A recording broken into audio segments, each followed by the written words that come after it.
So, good morning, everyone, and a very, very warm welcome to our second edition of Digital Living Lab Days, which we still prefer to be the last for many years to follow this edition.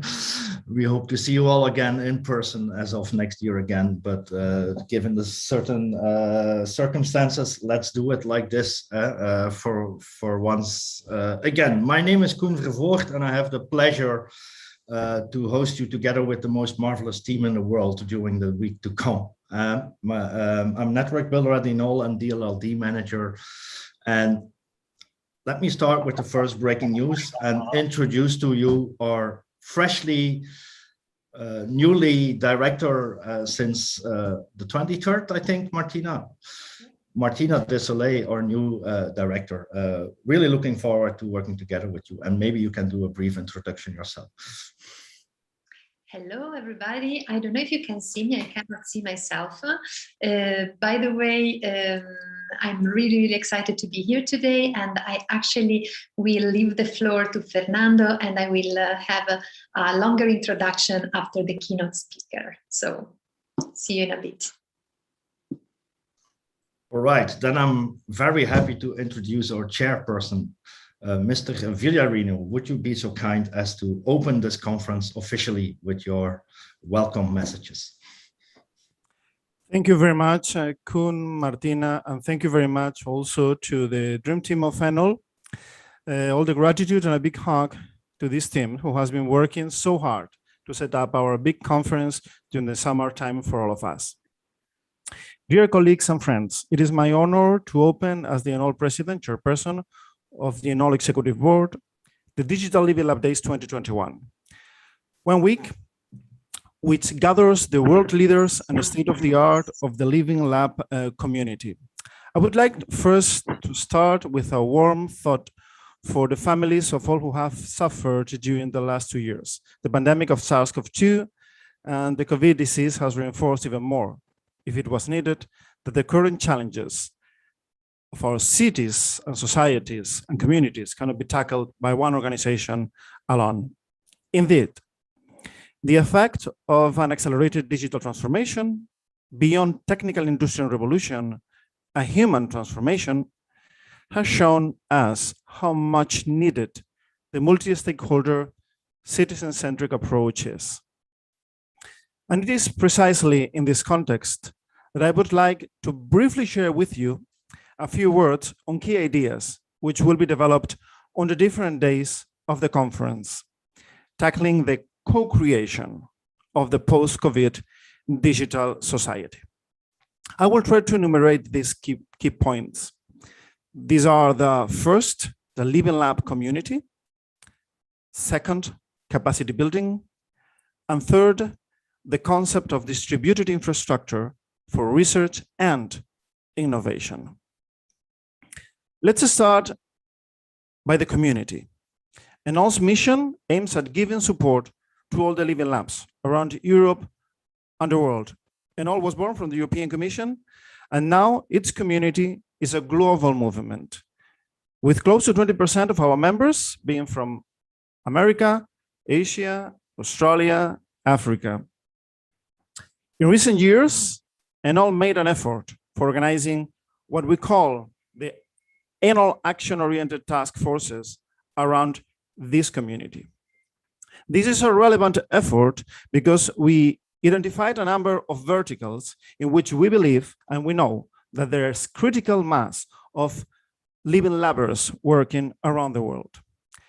We identified these 5 action-oriented task forces organized by Enol members and the Enol office on social innovation and digital rights, social impact of artificial intelligence, health and well-being, rural living labs, and energy and environment, with working groups in hot topics such as mobility, agri-food, culture and creativity, etc. It is essential to understand that now it is key to open these tasks to all the stakeholders in the world.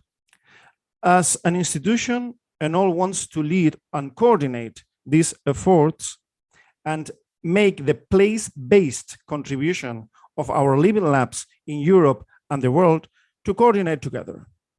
There is a number of strategic actions in this community that are oriented to the different verticals that we are aiming and that support for major objectives in green economy, in understanding the adoption of artificial intelligence and other tools, in understanding which are the processes needed in order to reinforce rural communities, and in order to make also stronger cities and communities in terms of co-creation processes, which is one of the keywords of our conference. For us, it is very important to invite you to all the people interested in multi-stakeholder, citizen-centric innovation, because this is what Living Labs are about, innovation, to collaborate with us in these open, action-oriented task forces. The second point I wanted to touch is related to capacity building. Innovation is not happening for free. It needs investment, strong investment, not only in capital, not only in money fluxes, but also in the development of the skills needed in order to have open innovation processes permanent and sustainable. We did in the Enol community a strong effort, because this was something that was requested both by our members and the stakeholders participating in our task forces, in order to consolidate capacity building actions, both inside of our projects and in order to provide them to the community. I think that this conference is a clear example of that, because we have selected a number of high quality workshops in which it is the Living Lab community who is sharing their knowledge with the Living Labs and with the newcomers in order to increase this learning curve for multi-stakeholder, citizen-centric methods and tools. We also developed something that I think that could also inspire others, and we invite you also to participate in that, which is the Virtual Learning Lab.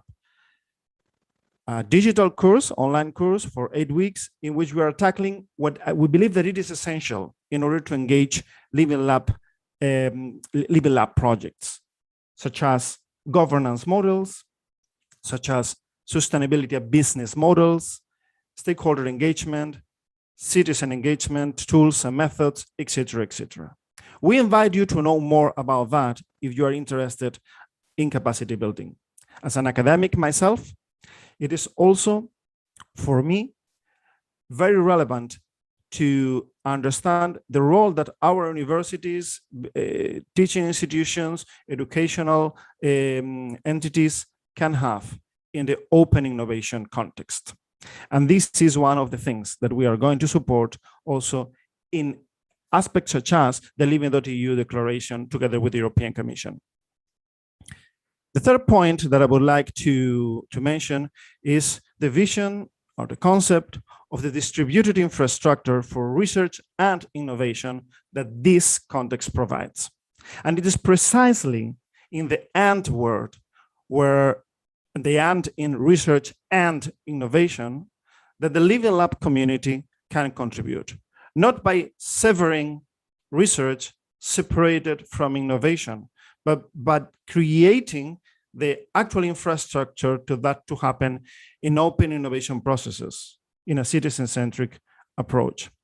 This is essential for us and for not only for Europe, but also for the world, since only through actual valuable research, impactful innovation is able to happen. We have been working in that, and we will have examples of this approach to this distributed infrastructure for research and innovation.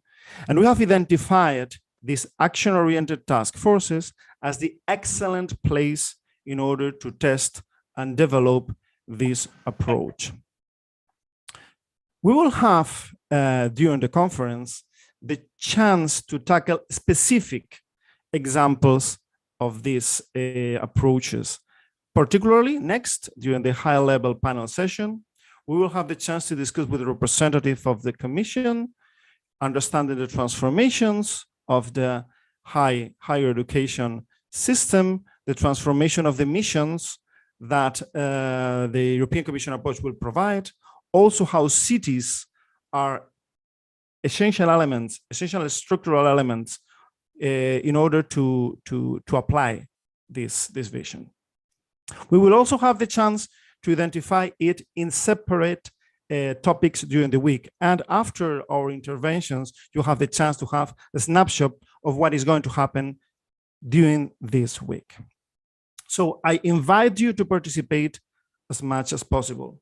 I invite you also to contribute and to approach the ENOL community and the ENOL office. Be as proactive as you can, because the European Network of Living Labs is going to support the Living Labs in Europe and the world. It is in our mission, empowering everyone to innovate.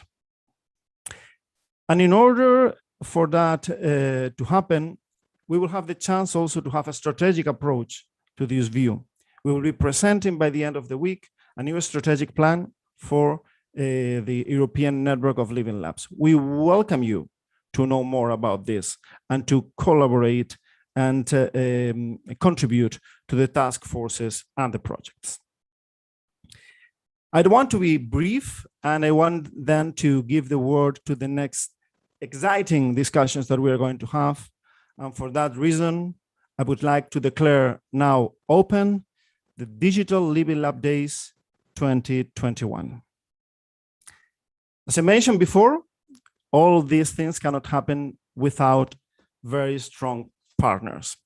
And I have the pleasure and honor to present you our next speaker, who will be invited to open the session, which is Delilah Al-Kudari. She is Director of Competences at the JRC and former responsible for strategy at the Joint Research Center as well. The Joint Research Center and ENOL has very lately had and developed a strong collaboration in the context of the actions mentioned before. And it is a pleasure for me to have Delilah with us. Delilah, the floor is yours. Good morning, good afternoon, dear esteemed colleagues. Well, thank you, Fernando, for this very nice introduction. And also thank you and Koen and Martina also for the pleasure and privilege for inviting me to not only participate, but also to open the first day of your second edition. So I feel actually quite privileged in that sense that I'm beginning to help with the wave with your future editions. I'm here, as Fernando said, I'm talking on behalf of the Joint Research Center, which is a part of the European Commission. So, and also speaking on behalf of my Director General, Stephen Quest, who was initially invited. So thank you very much, actually, for giving us this privilege. And before I start, I would also like to congratulate Martina also for her nomination. Congratulations. And we very much also, as Fernando spelled out, there's a lot of things that we can collaborate on. And we're very much looking forward to strengthening this collaboration we have with the European Network of Living Labs. So very warm welcome and very warm congratulations. So as Fernando has mentioned, I was recently appointed as the Director of Competences. And before that, I was taking care of sort of strategy, work program, and resources in the JRC, which basically allowed me, put me in a privileged position of being able to lead the strategic development of the JRC's scientific activities, but also very importantly, also developing who are the strategic partners the JRC should work with, external stakeholders. And this includes the European Network of Living Laboratories. Now, for those of you who don't really know the JRC, the Joint Research Center, very well, we are in-house inside the Commission. We're the science and knowledge reference of the Commission. And our scientists tend to carry out research that is independent and provide basically regulatory scientific advice and knowledge to support EU policy making from design all the way to implementation. Now, my responsibilities have shifted now being the Director of Competences. And so this allows me now the pleasure of developing and applying analytical tools with my colleagues, methods and integrated solutions, the sort of things that are interesting also in the focus of the European network of living labs to support basically EU policy making in the Commission in different dimensions. And this role also means that I will now be able to work more hands-on with partners like the European network of living labs. And there, we will be focusing, as Fernando already spelled out in some of the remits of the European network, looking at innovative tools, place-based solutions, methods to support the activities that are relevant to the citizens, but also very interesting for the researchers and very importantly, of added value to the policymakers who have to address these societal challenges. So I'm very much forward to working together with the whole network of laboratories, but also the different stakeholders the network is capable of bringing in. So in my remarks today, I will tend to focus on the essential role of innovative, citizen-centric approaches in research and policy making in Europe. I'll also elaborate how we can learning from the European network of living labs, and also amplify and build on your valuable work, how we can do that, and how that will underpin basically not only the current work that we're doing at the JRC in this context, but also further developing our future activities in this area. So we're very much looking forward to this collaboration with you. Now, Fernando already alluded to some challenges, and research and innovation communities, policymakers, and citizens are facing multiple challenges. Fernando mentioned the 2-year basically situation we have been put through with the pandemic, the COVID pandemic, and I don't think we've ever been in our recent history, certainly not in our lifetime, in such a situation of such a challenge, learning all sorts of things, including how to live in a more digital world. But also the climate change. We have the urgency that now we need to meet the 2050 goals of becoming a carbon neutral planet by 2050.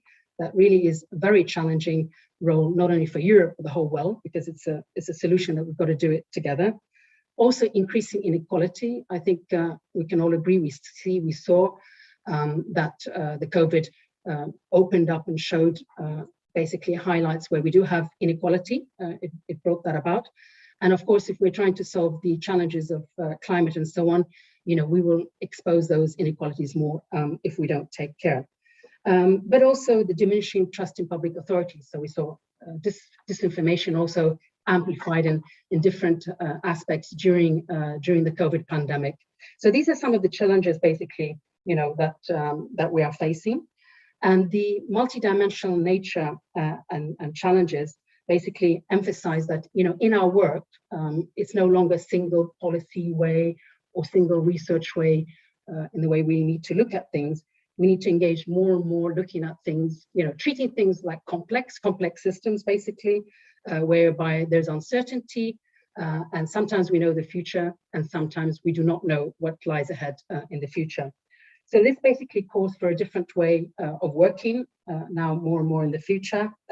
So more collective thinking, more effort basically to generate novel ideas, approaches, and tools that build on and further improve the current culture and practice of doing research and policy. And one of the ways in which the European Union has responded to these challenges and calls for innovation is by putting the citizen at the center, the heart of policy making. And basically, this changes completely the way we look at the design of policy, the way it's delivered, and the way it's implemented. So participatory approaches, Fernando already alluded a little bit towards that, the local aspect as well. They make policy making more inclusive, responsive, and accountable. And this again turns into that we will have more increased acceptance by our citizens, more uptake and impact where it needs to be felt, whether it's local, regional, or national, and also leading to solutions that are more in tune with what citizens expect and what they need. And this shift to citizen centricity is particularly now prominent in the European Union innovation policy. So we saw already the beginnings of that and developments of that in Horizon 2020, but now more so in Horizon Europe and its missions, where citizen involvement is more widely incorporated.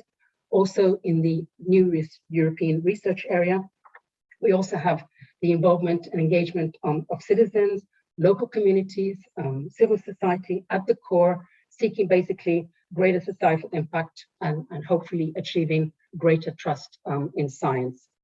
And so while the institutions in Europe have started to engage in innovative citizen-centric approaches, nevertheless, and I think you would probably tend to agree, we still need to reinforce the reputation of this and also the practice behind them to strengthen them, make them more robust so that we can indeed have this uptake and trust in their use. And we at the JRC, we are at the forefront of those sort of efforts. We are in a unique position sitting inside the Commission, where on the one hand, we've got the scientific aspect, networking very closely with stakeholders, not only in Europe, but also internationally. And then we're sitting at the interface between, the science, the external stakeholders, helping to drive innovation and policy making inside the Commission. And over the past number of years, we have been increasingly known for our willingness basically to engage with tools that hopefully bring more added value and innovation to the whole policy making process.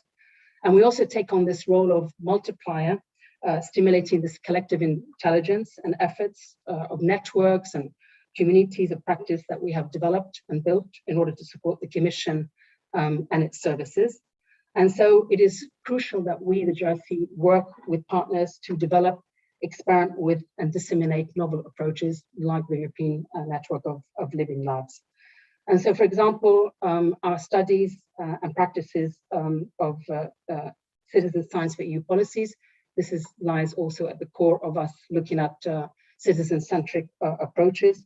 This work has included basically identifying, developing methods and tools that connect citizen science with selected policy areas and demonstrates their use and usefulness in the policy cycle. And we brought out a publication that focused on that last year. In addition, we also host the annual Citizen Engagement and Deliberative Democracy Festival that took place towards the end of last year. And we also have an active community of practice around this topic, which we're developing inside the Commission and slowly broadening it to go beyond the Commission, both Europe and internationally eventually. And also at the heart of our citizen-centric as well lies our JRC EU Policy Lab. And here, this is really a safe, collaborative, experimental space where we bring in policymakers and different stakeholders to work on innovative policy making, where we tackle not only current EU challenges, but we also look into the future, basically future challenges. And here we bring in basically our citizen engagement and co-creation decide methods as well, which lie at the heart of our EU Policy Lab. And of course, the new arrival last year also, you may be familiar with, is the new European Bauhaus. This is another example of JRC-led practice, whereby we're looking at linking, again, policy making with strong citizen engagement. And here the initiative basically aimed to accompany and translate the European Green Deal into something more tangible, more cultural, with collective effort and citizen engagement at its core from the design part. And the new Bauhaus also presents opportunities for living labs too. It has inside it the aim to initiate living labs for testing and validating concepts and methods and solutions that will advance upon the remit of the European Bauhaus, which is to have beautiful, sustainable, and inclusive forms of living, particularly now coming back after COVID. So I also invite this community engaged in the conference to also join this open community of the European Bauhaus, because I think you'll find it very relevant as well to the work.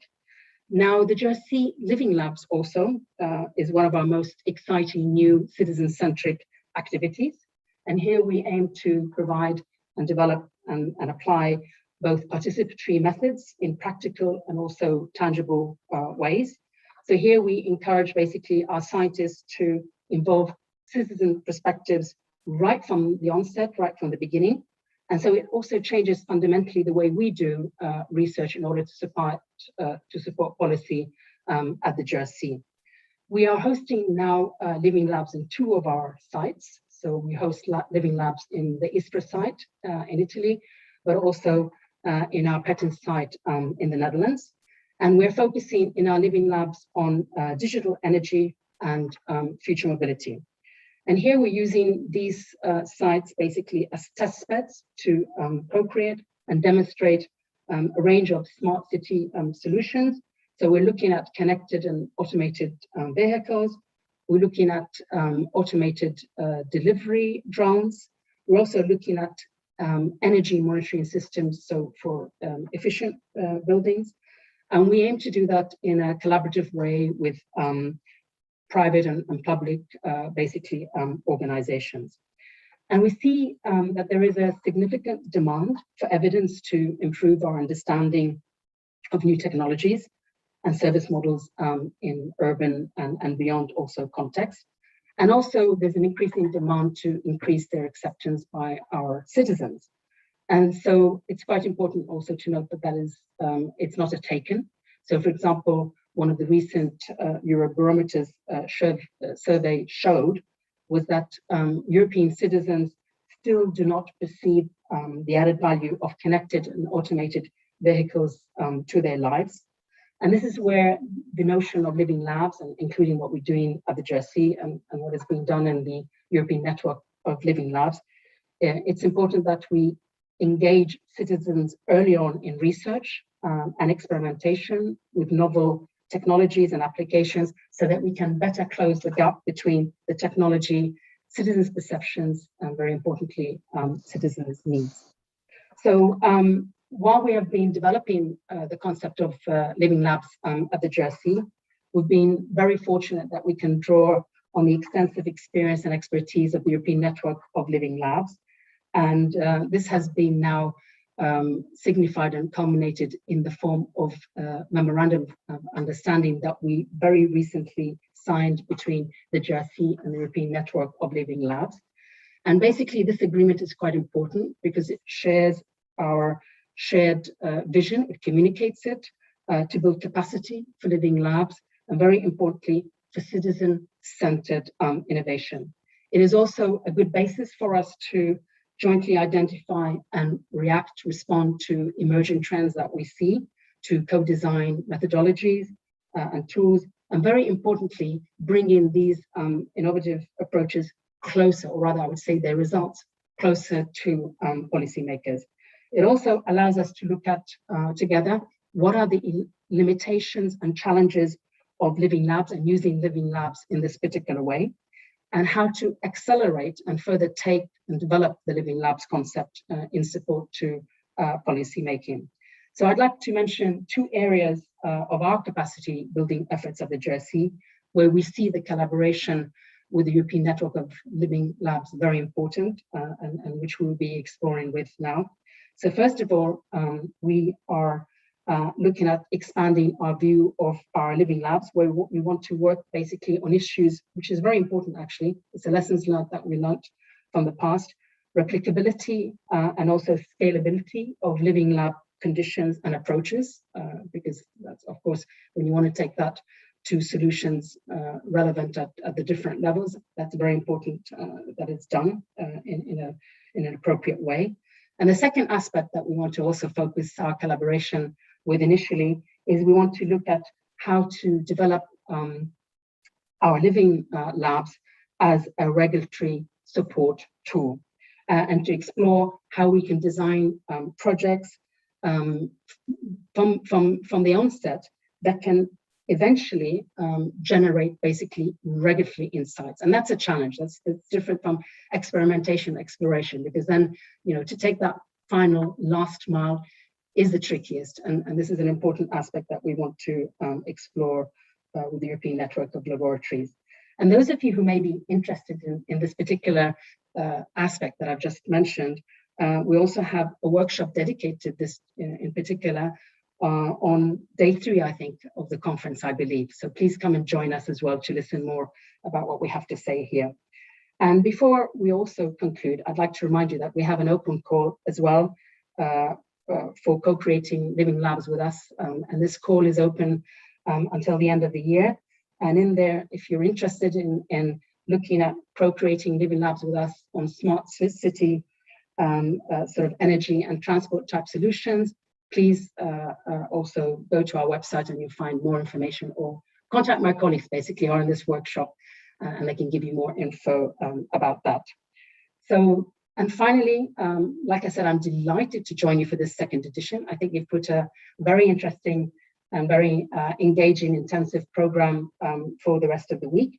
I think that'll be quite inspirational to everybody who's there. And I'm very delighted also to say that I've got several of my colleagues, not only from my directorate, but also across the Jersey, who are joining this workshop.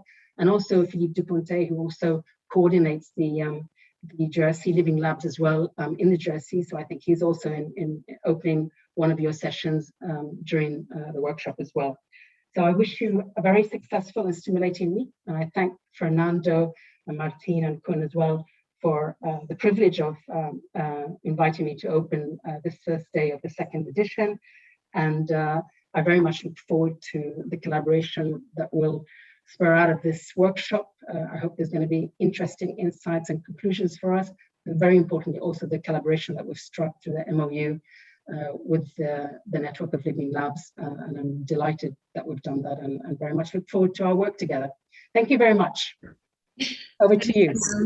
Thank you very much, Delilah, for this very inspiring keynote that is really opening many doors for collaboration and really many exciting opportunities to cooperate with JRC and actually with the whole European Convention for all the Living Lab community. So thank you so much, and we are really, really looking forward. I would like now to take the floor, and Delilah, you are welcome to stay, or please, if you also need to go, we understand all your duties. And actually, I've been asked to kind of a little introduce myself, because as this is basically my 2nd week in Enol, most of you never met me yet. So it is the very first occasion for me to introduce myself and to give you a little bit of a background of my experiences and competences. So in the past 20 years, I've been working in the public sphere through the Agency for the Promotion of European Research, where I have been the national contact point for the Framework Program for Industrial Technologies basically since the 6th framework program. So a lot of experience, also, of course, FP7, Horizon 2020, and I was also responsible during the creation of Horizon Europe for the cluster for digital industry and space. Besides this, I have been also the head of unit for international cooperation and innovation, and making science diplomacy one of my biggest tasks. And that's why I think it is very nice, this spread of all over the world, because I really believe that all of the challenges ahead should be tackled globally. But of course, we have European values that should be promoted and can be shared, and we can learn also from different approaches all around the world.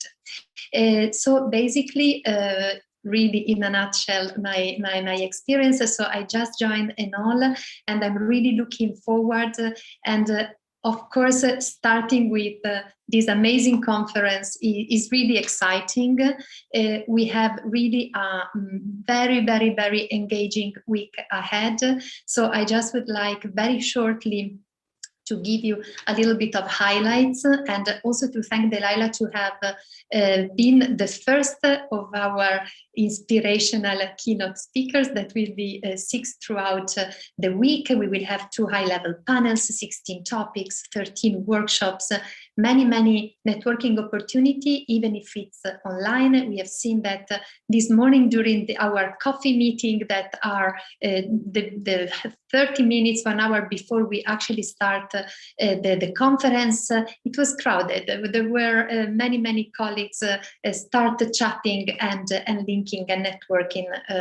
So we will also have 24 research papers selected and 6 tracks of different topics. All the structure of the conference will be presented by Koen after me, but I would really like also to say that we are particularly glad for the impressive participation of the European Commission throughout this conference. So starting with Delila that just gave the keynote speech, just after this, we will have a high-level panel where we will have the pleasure to host Vanessa de Piesenton, that is the head of unit for higher education and a program of the DG Education, Youth, Sport and Culture, and Philippe Froissart, that is the head of unit of DGRTD for the future urban mobility systems.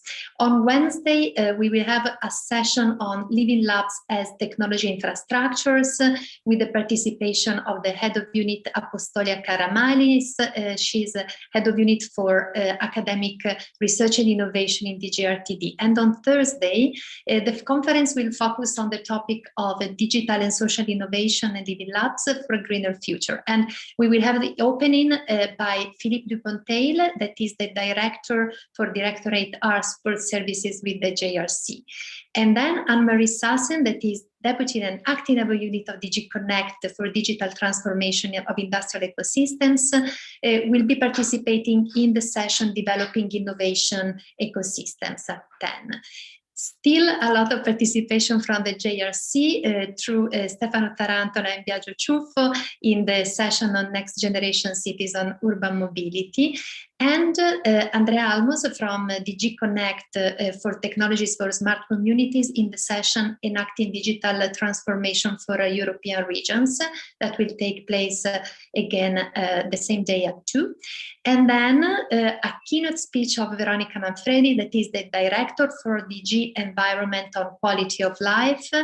And she will be the keynote for the Zero Pollution session, together with also the participation of Cristina Martinez, that is the Deputy Head of Unit of Smart Mobility and Living in DG Connect. And for this session, we would like really to thank Joachim De Eugenio, that was one of the initiators together with DG Connect.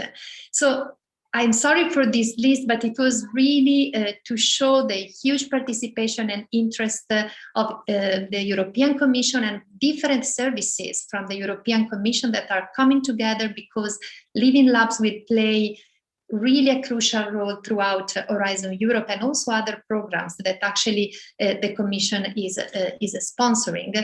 And stay tuned, because there will be some announcements in the making that will be made throughout these sessions. And of course, it's going to be interesting. As also Fernando said, we will close also with the presentation of the strategy on Friday. So just a few highlights. Please let me invite you to give a special attention to some particular sessions.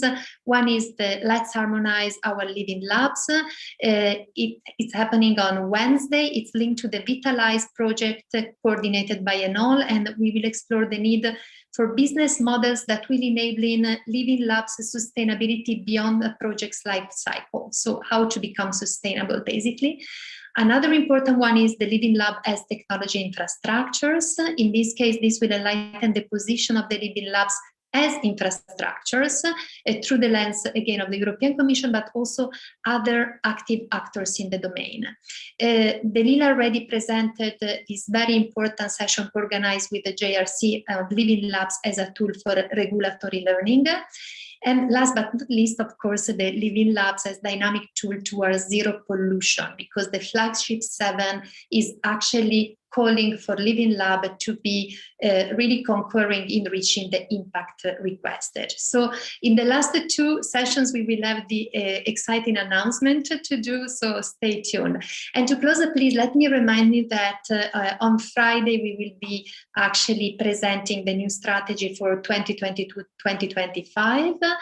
And this will be discussed in the following high-level panel, that is an expert panel, The Way Forward, where we will explore the future cooperation path based on the new strategy and future concrete actions between all and the stakeholders that are represented in this panel. So different stakeholders, the European Commission, and this is going to be a new way to engage the whole Living Lab community through concrete initiatives. And also, let's not forget that even the pandemic made us go virtual and temporarily online. Hopefully this is really the last year. This is really the occasion to network and catch up with our colleagues. So please don't miss our wine and music event. So in this case, we can co-create some fun together. And it is tomorrow from 6 to 8. So thank you very much for your attention. And without further ado, I would like to wish you, all of you, an interesting and engaging week, and to leave the floor to Koen, which I would like to echo Fernando in thanking very much for having been the architect of the whole DLD conference, and to the amazing team in all that made this week possible. So back to you, Koen, and thank you to all of you. Thank you very much, Martina. It's more than a team effort. You are not able to do this alone. So I echo the thanks to the whole team.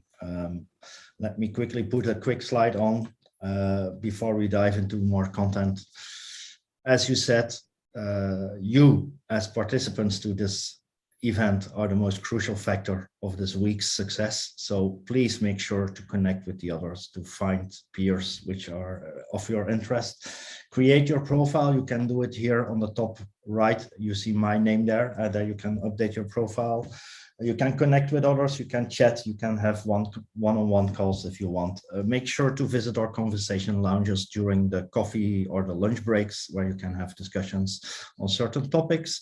By the way, that's the place where you find a help room as well. So if you get lost, there's always someone there helping you out in the conversation lounges. You'll find them here on the left.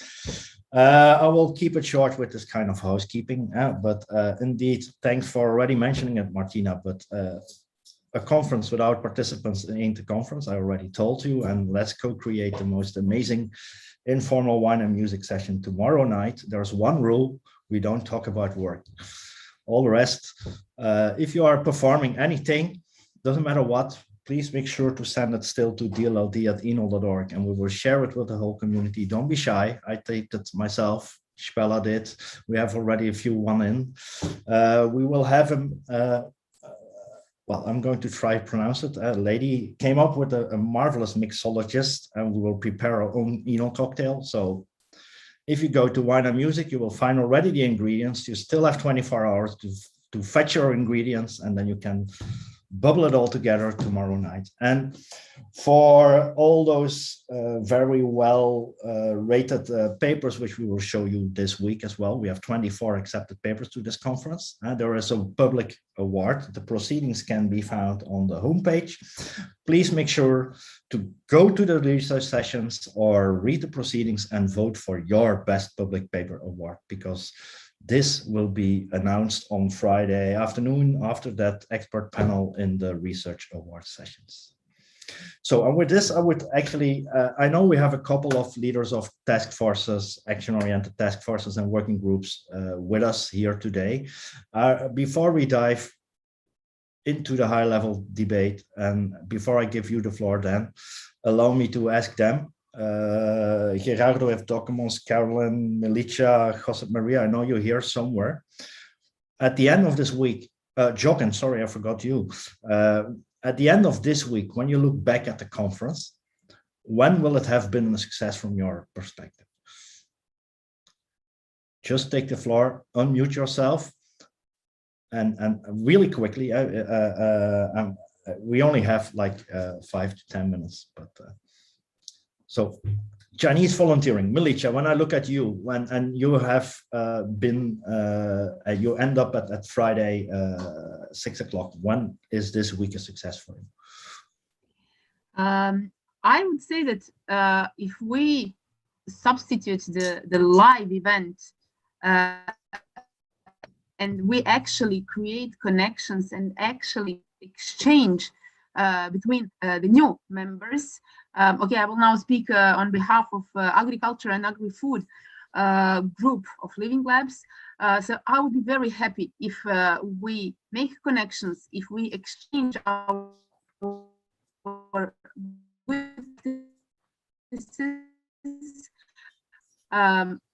it was extremely beneficial for Biosens in the Precision Agricultural Living Lab back to get to know what others are doing and what are their good practices. So basically, if we succeed to share this with others and inspire them for their new projects and new endeavors, I would be very happy. Thank you, Milica. Maybe over to Evdokimos. Looking at the week ahead, when will it have been a success for you? Very, very brief. If people start counting down the days for the next Open Living Lab days, that would be a real success. And this is my case. I mean, always counting down the days on Friday for the next one in order to meet people. Actually, we had this virtual conference the last 2 years, but hopefully this is the last time. And the next countdown will be a real one. I can tell you, I'm counting down already 2 years towards it, but I'll count another one. Okay, Gerardo, over to you. When you look from the Rural Living Labs perspective, what would it be at the end of this week? Yeah, for me, we're okay when we have enough interaction with other members, with other people. We can show them what the problem that we are finding in the rural environment, in my case. And if we get from them, we get a new solution, new perspective, a new point of view of how to solve or how to improve the living labs in the rural areas, for example. But anyway, I think that is a great moment for all of us. So thank you, everybody. Great, thanks, Gerardo. Looking from the mobility perspective, Josep Maria, what would you expect to get out of this week? Hi, Koen, can you see me and hear me well? Yes. Okay, very brief and 4 words, and I will try to be domain agnostic, not only mobility, interaction and networking. I hope after this meeting we will be more engaged, we will be more aware of who is at our site at NOL. And the other 2 words, I would say innovation and policy, because everyday Living Labs are more asked to drive innovation, to manage innovation within their infrastructures, but of course to have a result in policy, to end in something that it will change our lives. All right, thanks. Jochen, if you allow me, I'll leave the ladies first again once more. Carolyn, looking from the social innovation and digital rights perspective, what do you hope to get out of this conference this week?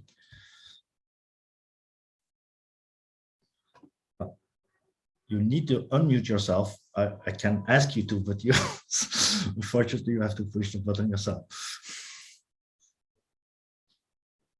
Carolyn, we cannot hear you.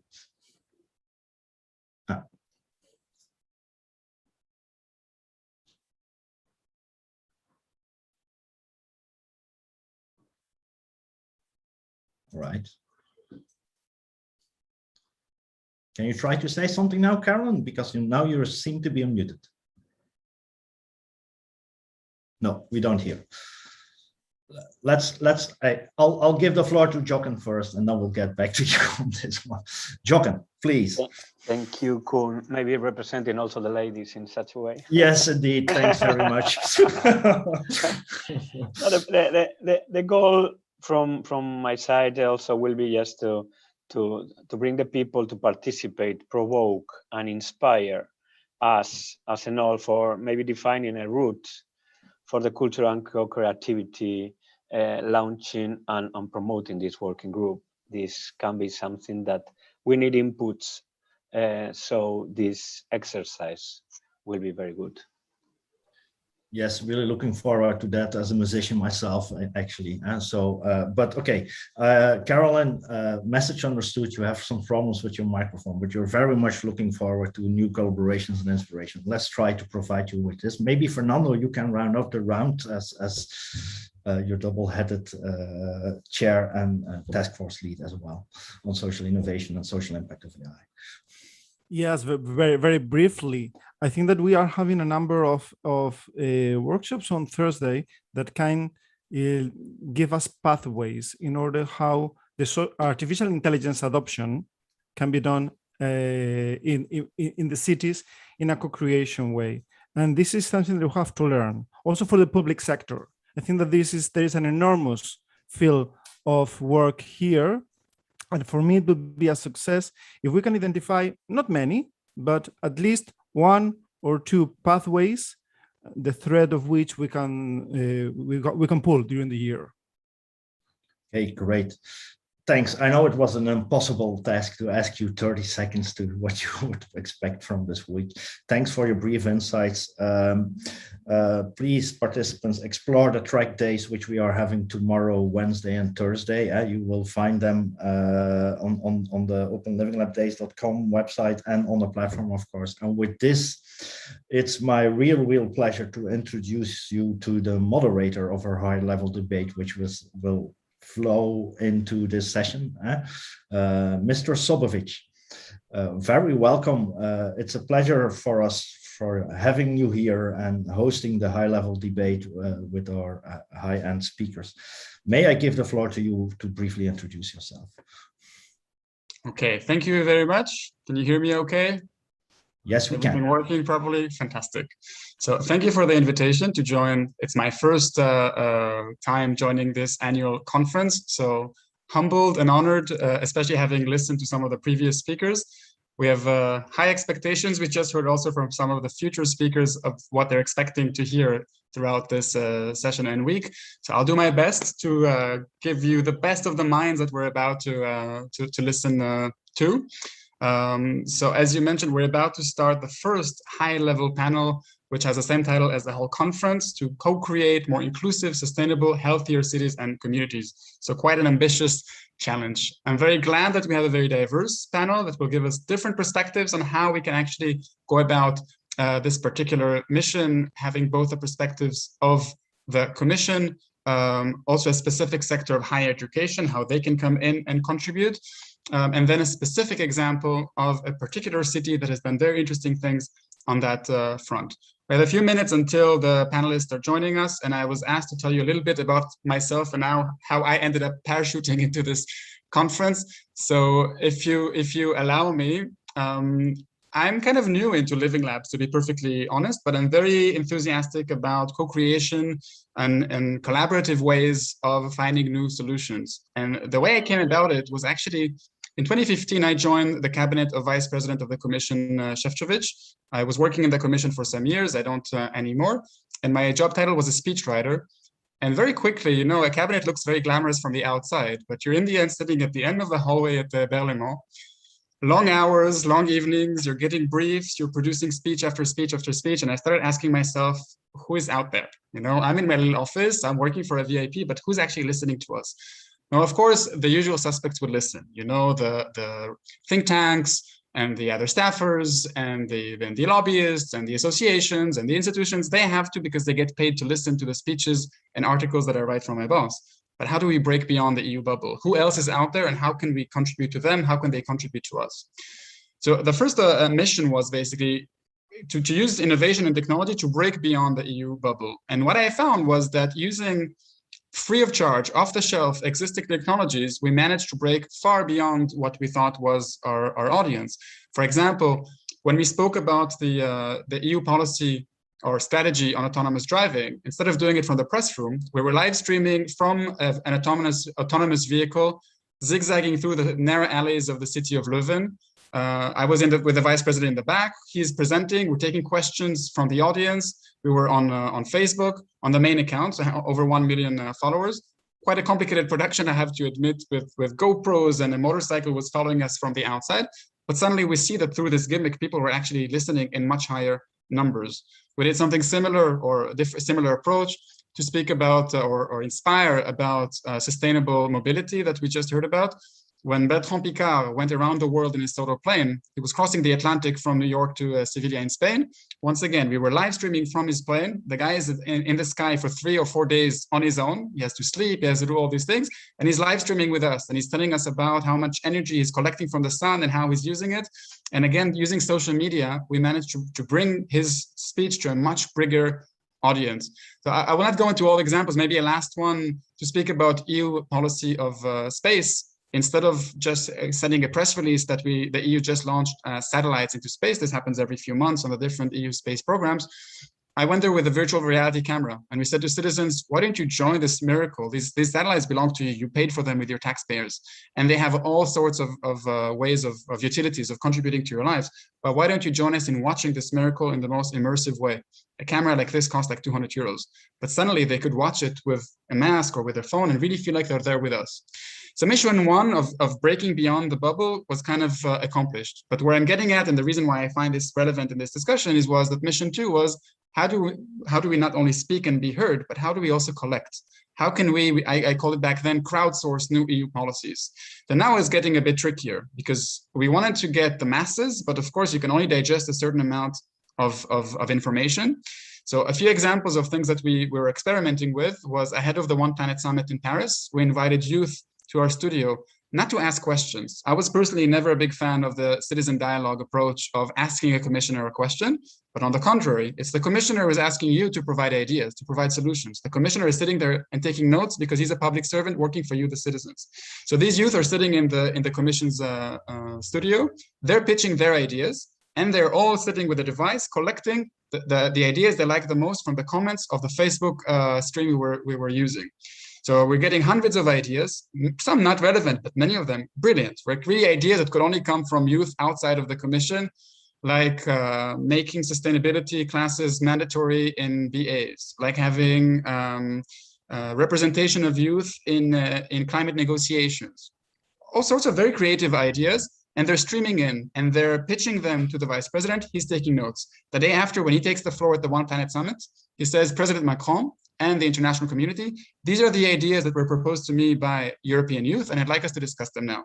I'm almost out of my time, so we basically repeated this exercise several times with different audiences. Ahead of the EU Industrial Days, we used LinkedIn, because at that point we also grew an account of almost 500,000 followers of the vice president. So again, we were live streaming and we asking startups, what can we do for you? Now we give you the floor. And again, watching through the comments, we were basically trying to bring the most interesting ideas to the vice president, so that the day after he says to this major EU forum, these are the ideas that we should be discussed, because this is what my LinkedIn community, which is now quite representative, is asking us to discuss. So especially for those communities that don't have representation in Brussels, don't have an association, don't have lobbyists, and suddenly they can contribute with very concrete ideas. So we really found that this was much more empowering for the people than answering their questions. I always found that answering questions is belittling them.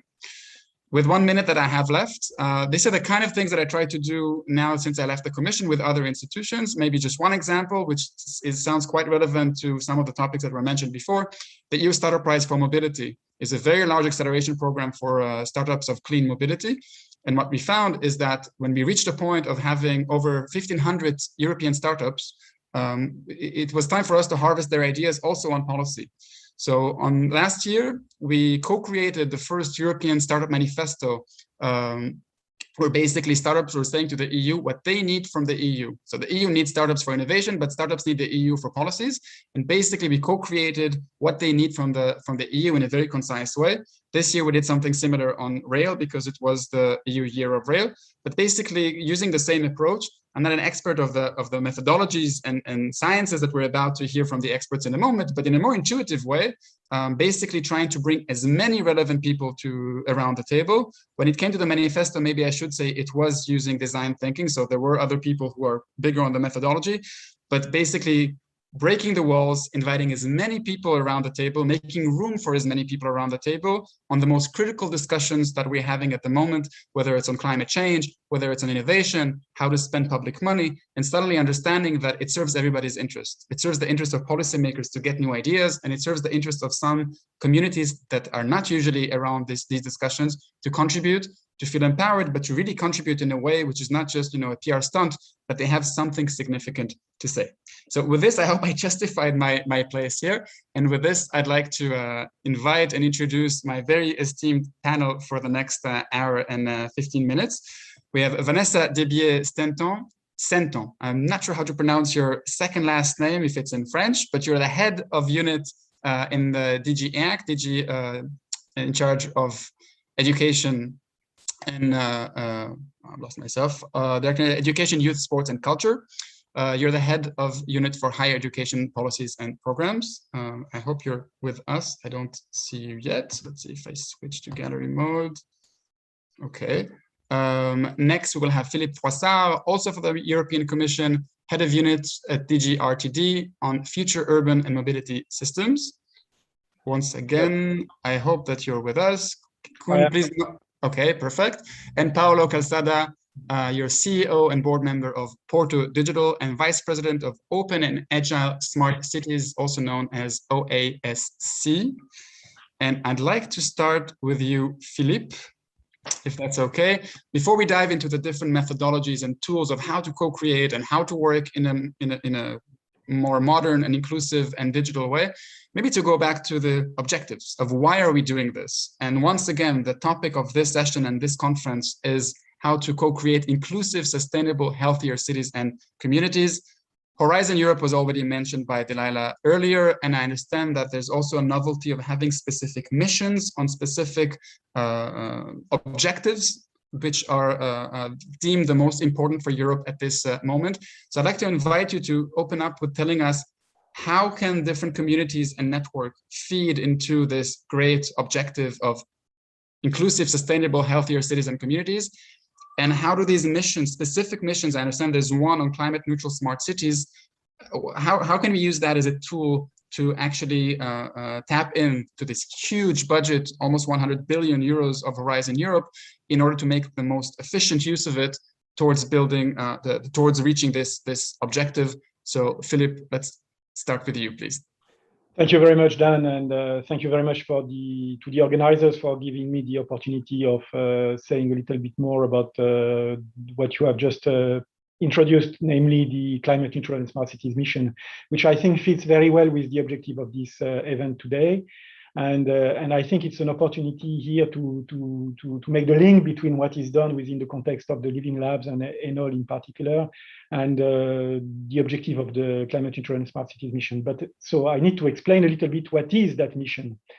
It's a novelty of Horizon Europe, as you said, in a sense that in Horizon Europe, we wanted to put forward a concept of an initiative that would be very ambitious, but despite the fact of being ambitious, being realistic, calls to the needs and the expectations of the citizens, and that would be timely in a sense that it would be implemented within typically a 10 years period.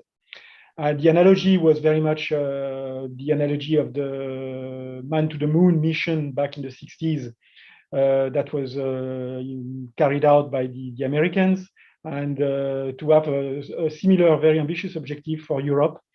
And very quickly within the development of Horizon Europe came a number of mission areas, namely topics for possible missions that could be implemented as part of Horizon Europe. And one of these mission area was climate neutrality for cities. And so once we launched the Horizon Europe framework program, we identified a number of these mission areas, including one for climate neutrality. We established a mission board composed of 15 high-level experts that reflected on what should be the objective of that mission for climate neutral cities. And very quickly, they came up with an objective, which is to have, by 2030, 100 climate neutral cities in Europe. So we've worked a little bit more on that concept within the Commission services during the last few months, and in particular in the period of the summer this year, where we put forward what is called an implementation plan within the Commission, which basically translates the concept that the mission board came up with, 100 climate neutral cities by 2030, in operational activities that could be implemented as part of, for instance, Horizon Europe. But I should say that the missions, because they are very ambitious, they go beyond Horizon Europe. And for instance, they make the link between other programs that are being managed at European level, but also need to derive their support from national initiatives as well as from private initiatives. And that's very clear in the case of cities for climate neutrality, because we need to get support from European institutions. For research innovation, because we need to identify new solutions that will be implemented and deployed by those cities in order to get climate neutral. But we need also resources for deployment from, for instance, structural funds. We need financial investment from the EIB, for instance, but we need also national authorities and national resources to be made available to supplement what could be provided through European funding. So that's the situation we are in for the Climate Neutral and Smart Cities mission.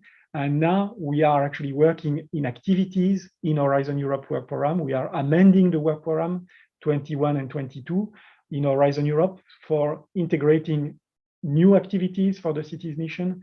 And that's where I think we have opportunities here for the living labs, for the cities that are involved in living labs, and for Enol more specifically, because we are providing, we will provide and we will launch activities towards the end of the year, specifically calling for the attention of those cities and those living labs in domains like mobility, urban mobility, energy efficiency, urban planning, and so on.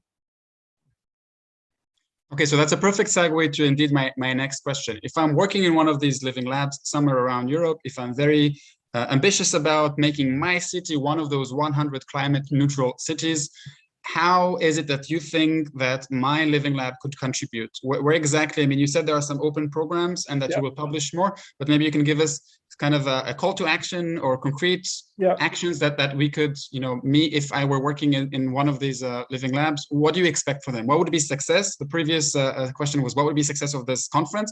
Let me ask you, what would be success for you in terms of the collaboration that your mission will have with living labs in Europe?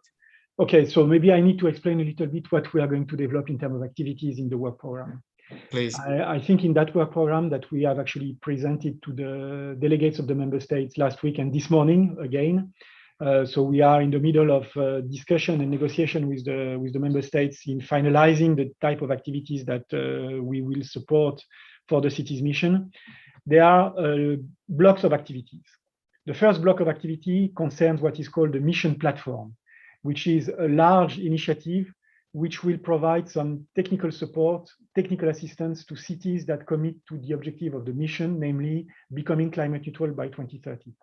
So in order to do that, we will launch a call for expression of interest, targeting cities in Europe and asking them to come forward and say, yes, we are interested in climate neutrality and we are committing to this objective of 2030. Once they are selected through the call for expression of interest, they will be able to receive some dedicated support from the mission platform in order to help them develop their strategy for becoming climate neutral. So those cities that host living labs are typically prime targets that should come forward in the context of this call for expression of interest, and they should be the cities that should benefit from the services that will be provided by this mission platform. So the mission platform is one of the building blocks that we want to support in Horizon Europe. And then we want to support a portfolio of research innovation actions that will touch upon a number of activities and initiatives that are very much linked to the objective of climate neutrality. For instance, expanding the use of public transport, having more sustainable mobility and more inclusive mobility in cities, developing new modes of urban planning to take into account the fact that planning in cities for climate neutrality needs to go through different aspects, which is not sectoral, but which is holistic and systemic. We need to look at energy efficiency and, for instance, maybe address the concept of positive energy districts that has already been supported in the context of Horizon 2020. And all these activities will be part of that portfolio of projects that we want to support in the Horizon Europe work program for cities mission. So there are opportunities for living labs because we are actually calling for living labs to come forward and benefit from the opportunities that are provided in these topics.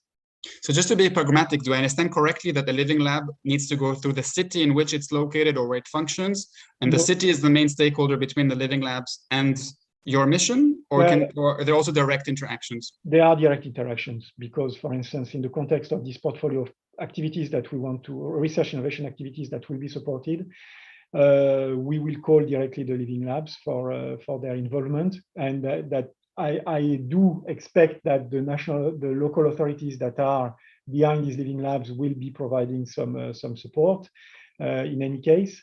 And when it comes to the call for expression of interest, here we are not calling the Living Labs, we are calling the cities, the national authorities. We want the mayor of those cities to come forward and to commit to this ambition of climate neutrality. Okay, so cities, people working in cities and Living Labs, stay tuned because there's much more coming from DG RTD. Maybe if I started as a funnel about the main objective and then Living Labs, now more specifically about Enel, as we are guests of this Enel conference, maybe about the contribution that you're hoping to get from Enel specifically. I know there's a strategic plan which is going to be announced at the end of the week, as Fernando was saying. So any expectations that you have specifically from Enel that will be music for their ears as they're watching us right now? Music to their ears, I don't know. I don't know if I can play the right type of music, but let's try. I will try to sing a tune, and they will probably, they will at least listen to it. So I think the strength of Enel is in the fact that it is a very large and structured network of Living Labs, of established initiatives that have been very successful in the past. And I believe there is something like 340 accredited Living Labs. There is a larger group of Living Labs, and I think the added value is that it is as rather inclusive. That means it goes beyond the usual suspects, if we could say that, for urban development that you may find in some of the Northeast European countries in the EU, and it is a worldwide network, which I think is very important in the context of the city's mission, because we want to go beyond Europe.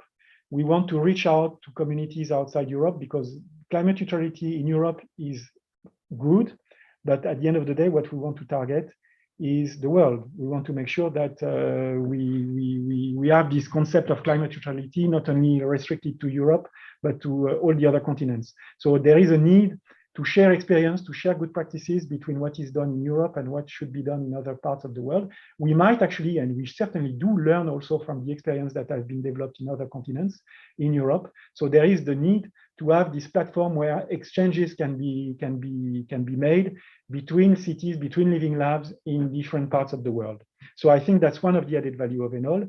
And I think the other added value of Enel is in the fact that they have already experienced this concept of sharing of experience, this twinning and scaling up of good practices and solutions that have been supported in the different Living Labs. And we need to learn from that experience, because the replicability, the scaling up is the key element for the success of the mission. We will not be able to provide resources to all cities and to all Living Labs, but we want to make sure that those that will benefit from the support that we will be providing through Horizon Europe in particular can be replicated and scaled up to other cities, because one of the objectives, as I mentioned, of the cities mission is 100 climate neutral cities, but the second objective is to have all European cities climate neutral by 2050. So this scaling up and replicability aspect is essential. I think you managed to play music, judging by the nods of the colleagues from Enel in the gallery. And if I can just paraphrase what you were saying, is the fact that it's a global challenge requires global solutions, and a network of a global nature like Enel, which Fernando was saying has 20% of its members from the rest of the world, is indeed perfectly situated to provide that kind of global solution. So hopefully I managed to play that music to their ears, but this is what I just understood from you. Don't go anywhere, Philippe. I will come back to you, but I'd like to turn now to Vanessa. So we're talking about research and innovation. And of course, higher education is at the core of research and innovation.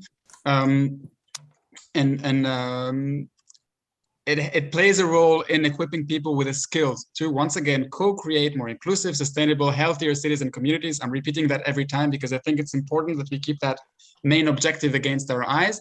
So you're focusing on higher education policies from the European Commission. And I'd like to provoke you with the first question, because I remember from my time as a student, academia is sometimes criticized for being detached from the real world, from industry, from relevant concrete solutions. So I'd like to ask you, as someone who has overview over academia mostly in Europe, do you see that changing? And especially now when we speak about citizen science or other ways of being more collaborative and inclusive, do you think that academia might be changing its traditional role and become more open to other, maybe non-traditional players who can also contribute to concrete challenges with concrete solutions? Vanessa. Yes, thanks a lot, Dan. Indeed, we see this changing faster now than maybe before, which is good news, notably through European projects like the IT Kicks or through Marie Sklodowska Actions, Erasmus Plus cooperation projects, where universities cooperate more and more with their surrounding innovation ecosystem, including including their curriculum more work-based learning experiences.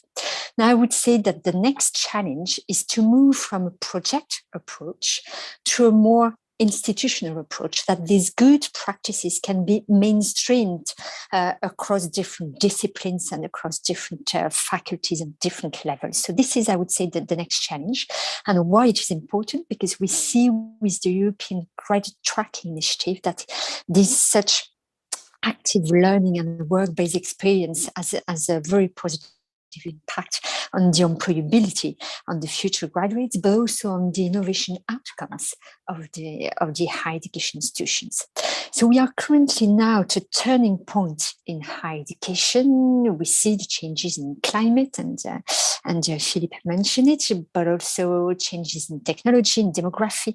And of course, all this is transforming not only our societies, but also higher education. So that is why it is so important to provide all the support that universities need in this transformation. They are the core players in terms of equipping people with the competencies, including green and digital skills, that our fast-changing society needs. And when I say people, it includes not only students, but also life-wide learners and the European workforce, who are in increasing need to upskill and reskill with the support of education training institutions. So that is why we have launched consultation with all the higher education stakeholders to come up with a European strategy for universities early next year, where the idea is to provide a vision on where we want to go, and of course, including living labs and all this kind of innovative pedagogies will be part of this strategy. But also, we are not looking only at higher education, but we are looking at all the missions of universities. So education together with research and innovation. And we want, on top of this common vision, to provide the right conditions and the right support for all types of higher education institutions in Europe. We have a wide diversity of 5,000 higher education institutions, to support them to become more interconnected, innovative, inclusive, sustainable, but also more encoded in their cities and regions to answer to the challenges that they are facing. Fantastic. So you touched upon it a little bit in the way that you think universities can also influence other sectors. But I'm wondering, indeed, if in the strategy that you just mentioned, you're seeing universities as some kind of a snowball effect. If they kind of change their traditional modus operandi, if they become more inclusive, how other sectors might follow. And it's true that academia, in the end, has interface with all sectors. Any sector that is based on science, there's a faculty that is related to it. So do you indeed see universities as some kind of a hub that can then spread the revolution and inspire other sectors to also change its mindsets? Because, in one of the preparatory talks, I think it was Fernando who was saying that it's not only about methods, it's really about a mindset. It's a mental change. It's a different approach to things. And that's why I'm wondering whether universities could then be the trigger or the significant agent for other sectors to also follow suit. Yes, absolutely. So I guess you speak about the recent European Universities Initiative that we launched 2-3 years ago. So these European universities are, if you want, for those who don't know, alliances of on average 7 higher education institutions from different parts of Europe. And they joined together to share a joint long-term strategy for their universities, including cooperation with their cities, regions, and local innovation ecosystem. Currently, we have 41 European universities. They involve more than 284 higher education institutions, not only in capitals, but also small-sized cities. And they involve more than 1,500 associate partners. And these partners, you can see cities, regions, companies, research centers, and NGOs. So you can see that this cooperation is part of their long-term strategy. Now, what do they do together? They really co-develop, so they share a long-term strategy, and they really co-develop joint education research activities together, make sure that their students and their staff can study, teach, and do research anywhere among them. They share infrastructure, data, resources. Their students can benefit from the same educational offer, if you want. And of course, they are there to really provide support to their cities and regions and to reply to their challenges. And I would not mention again all the challenges that Philippe mentioned, but these are examples where they can really provide benefits. And they really they are developing new approaches to education training, including what we have called challenge-based approaches, where students cooperate with academics, researchers, but also the companies, the cities, the citizens, together to answer their needs and answer challenges. So it's really a new transdisciplinary and intersectoral approach that is really mainstream across the entire institution and at all levels. It's students from bachelor, master, PhD degrees, and they cooperate across disciplines and across countries, across cultures. So that's the new novelty. If I want to give an example, for example, we have the European University of Post-Industrial Cities. It's one of many of them. You have 8 partners from Spain, Germany, Turkey, Ireland, Belgium, Finland, Croatia. So you see the wide geographical scope. And they are establishing unique city labs where you have physical and virtual meeting points where students, citizens, academia, city stakeholders work together to identify the challenges of these post-industrial, super diverse cities. And they also want to be as inclusive as possible, including people living in socioeconomically disadvantaged areas, but also non-traditional students, including members of new migrant communities. So it's only one example among many others. Others are more focused on the climate and addressing the challenges that Philippe mentioned before.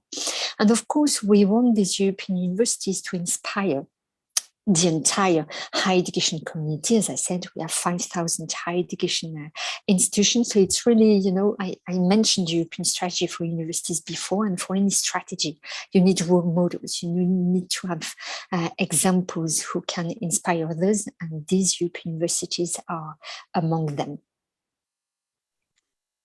Okay, so what happens on campus doesn't stay on campus. I see that there's lots of collaboration with so many relevant stakeholders, and maybe more specifically now Living Lab. So I'll put you in the same corner that I asked, put Philippe before.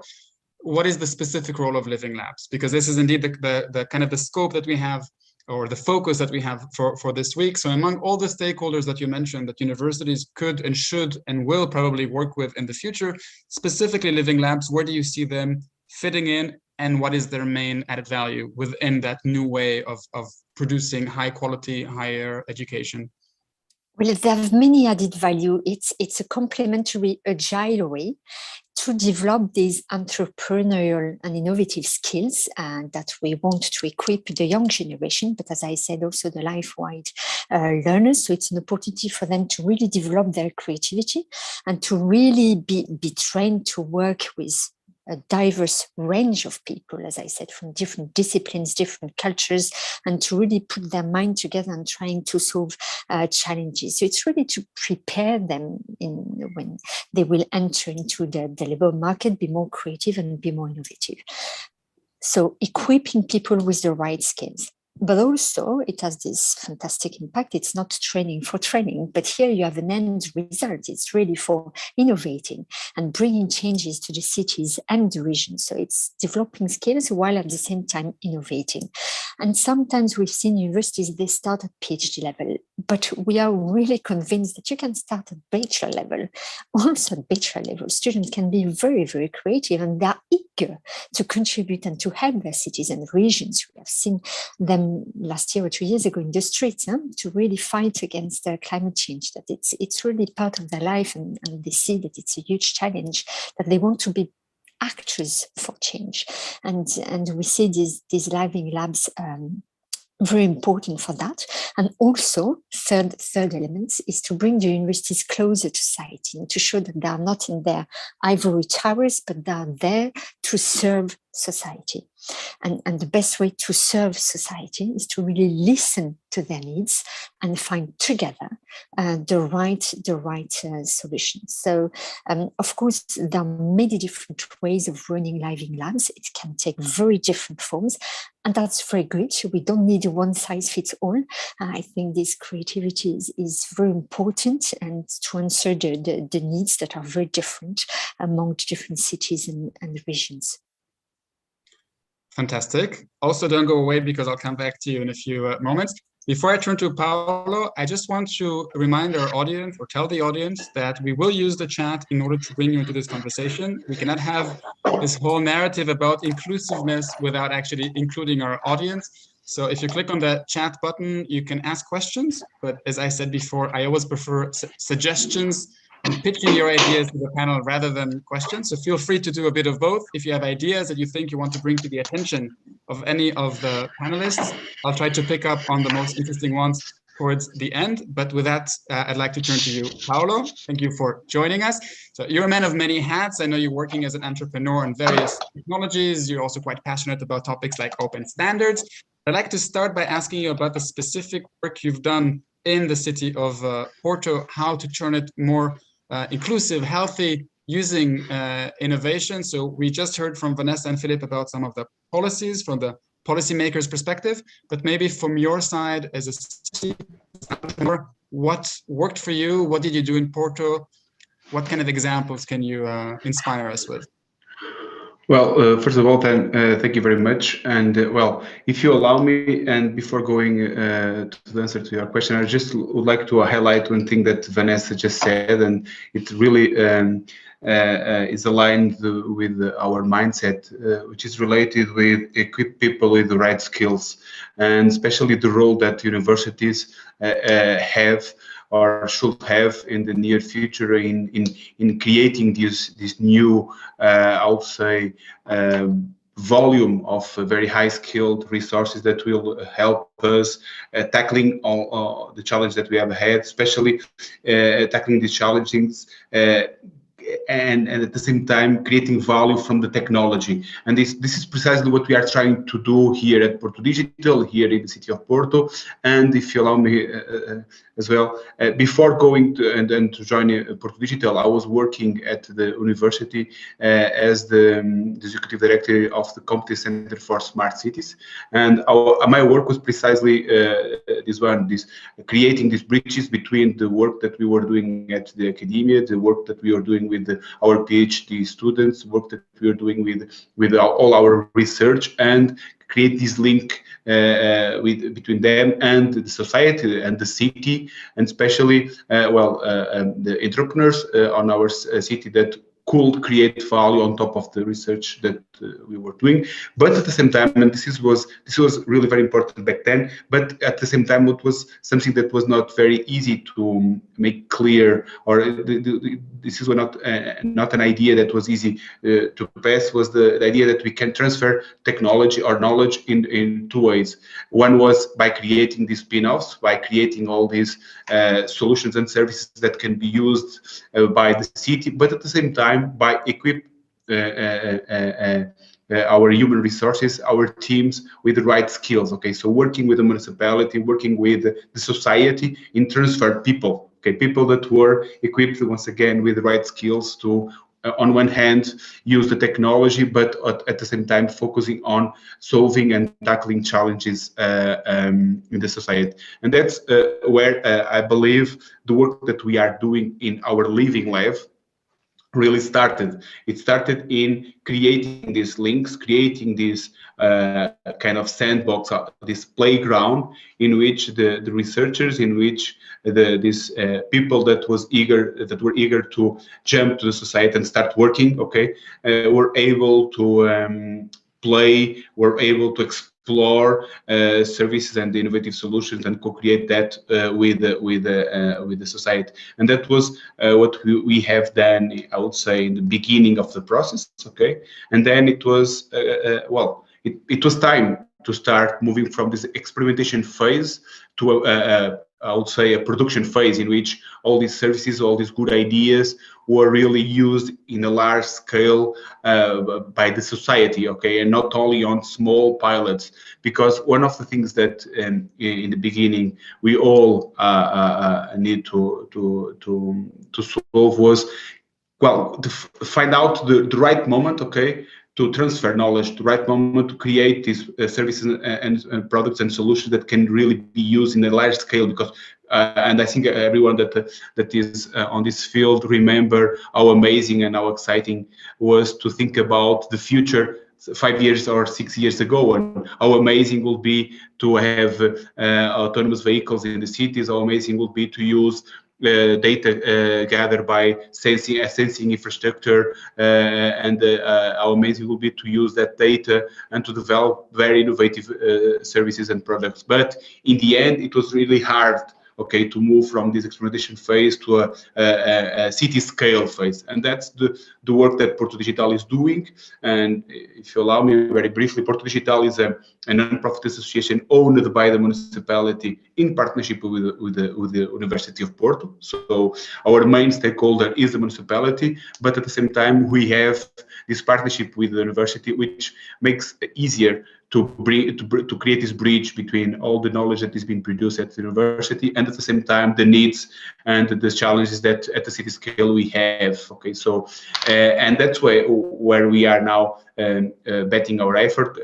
That's where we are now investing all our money. We have a strategic plan for investing 10 million euros in the next 3 years for expanding our infrastructure. Well, for moving from this experimentation phase, as I have said, to a more production or to a city scale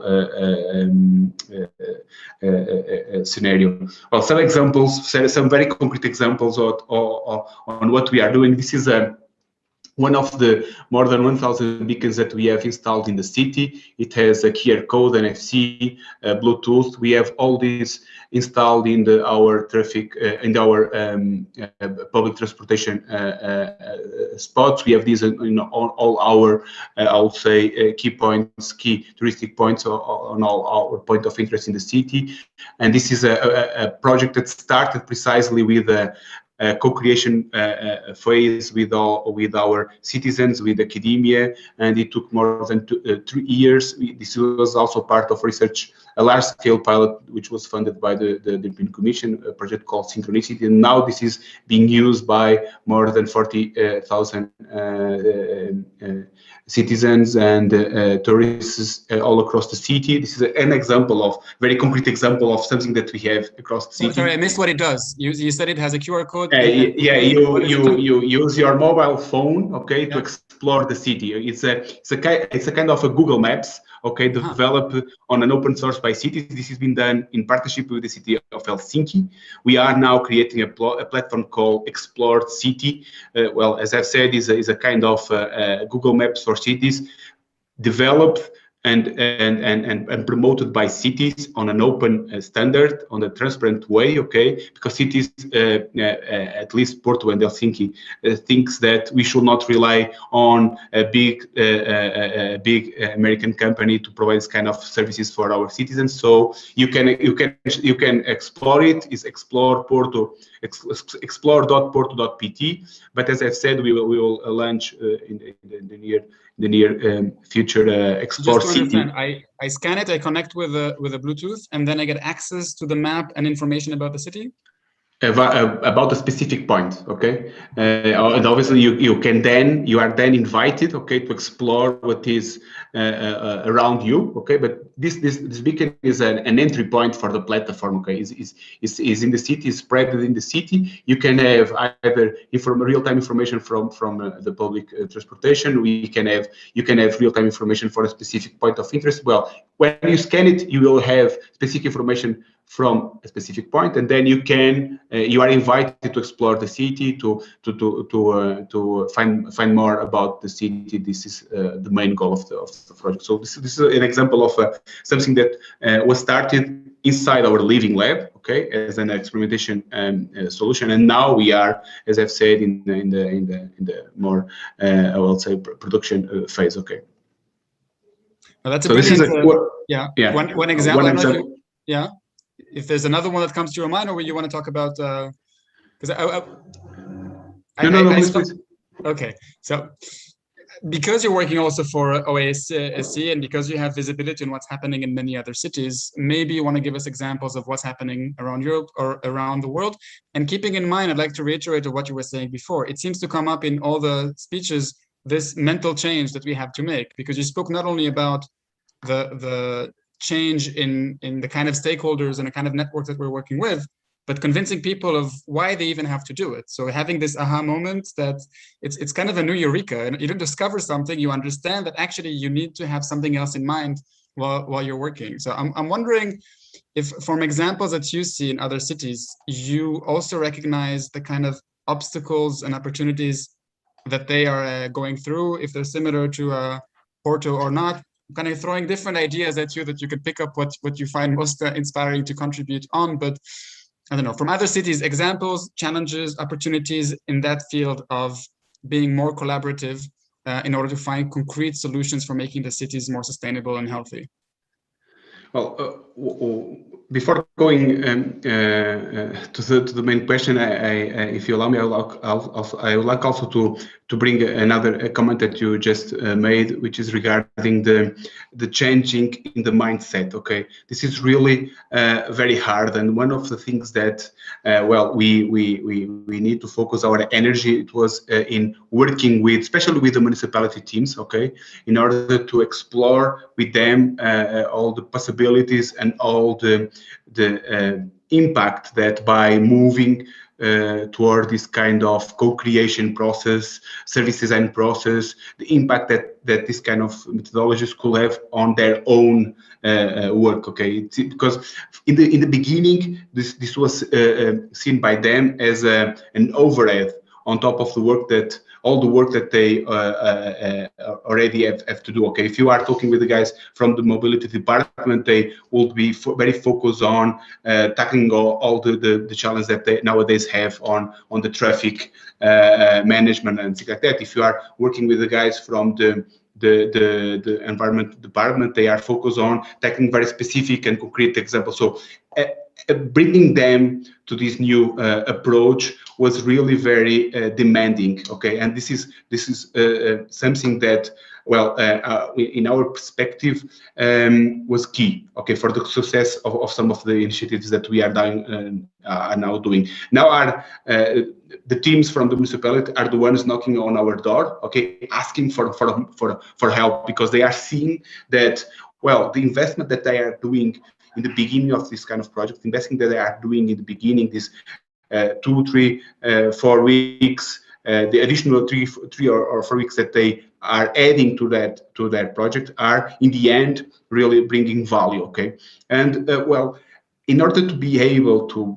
have all these people on board, networks like OASC, networks like NO, well, the Living in EU declaration were key. Okay, because they kind of create a common ground in which our teams were able to talk directly with teams from other municipalities, were able to explore, and were able to discuss on more concrete details. Okay, what we were doing and well, what we could do together. Okay, Just before, once again, going to the OASC, I would like to bring two additional examples. Okay, those two books, okay, were kind of key for the work that we are doing.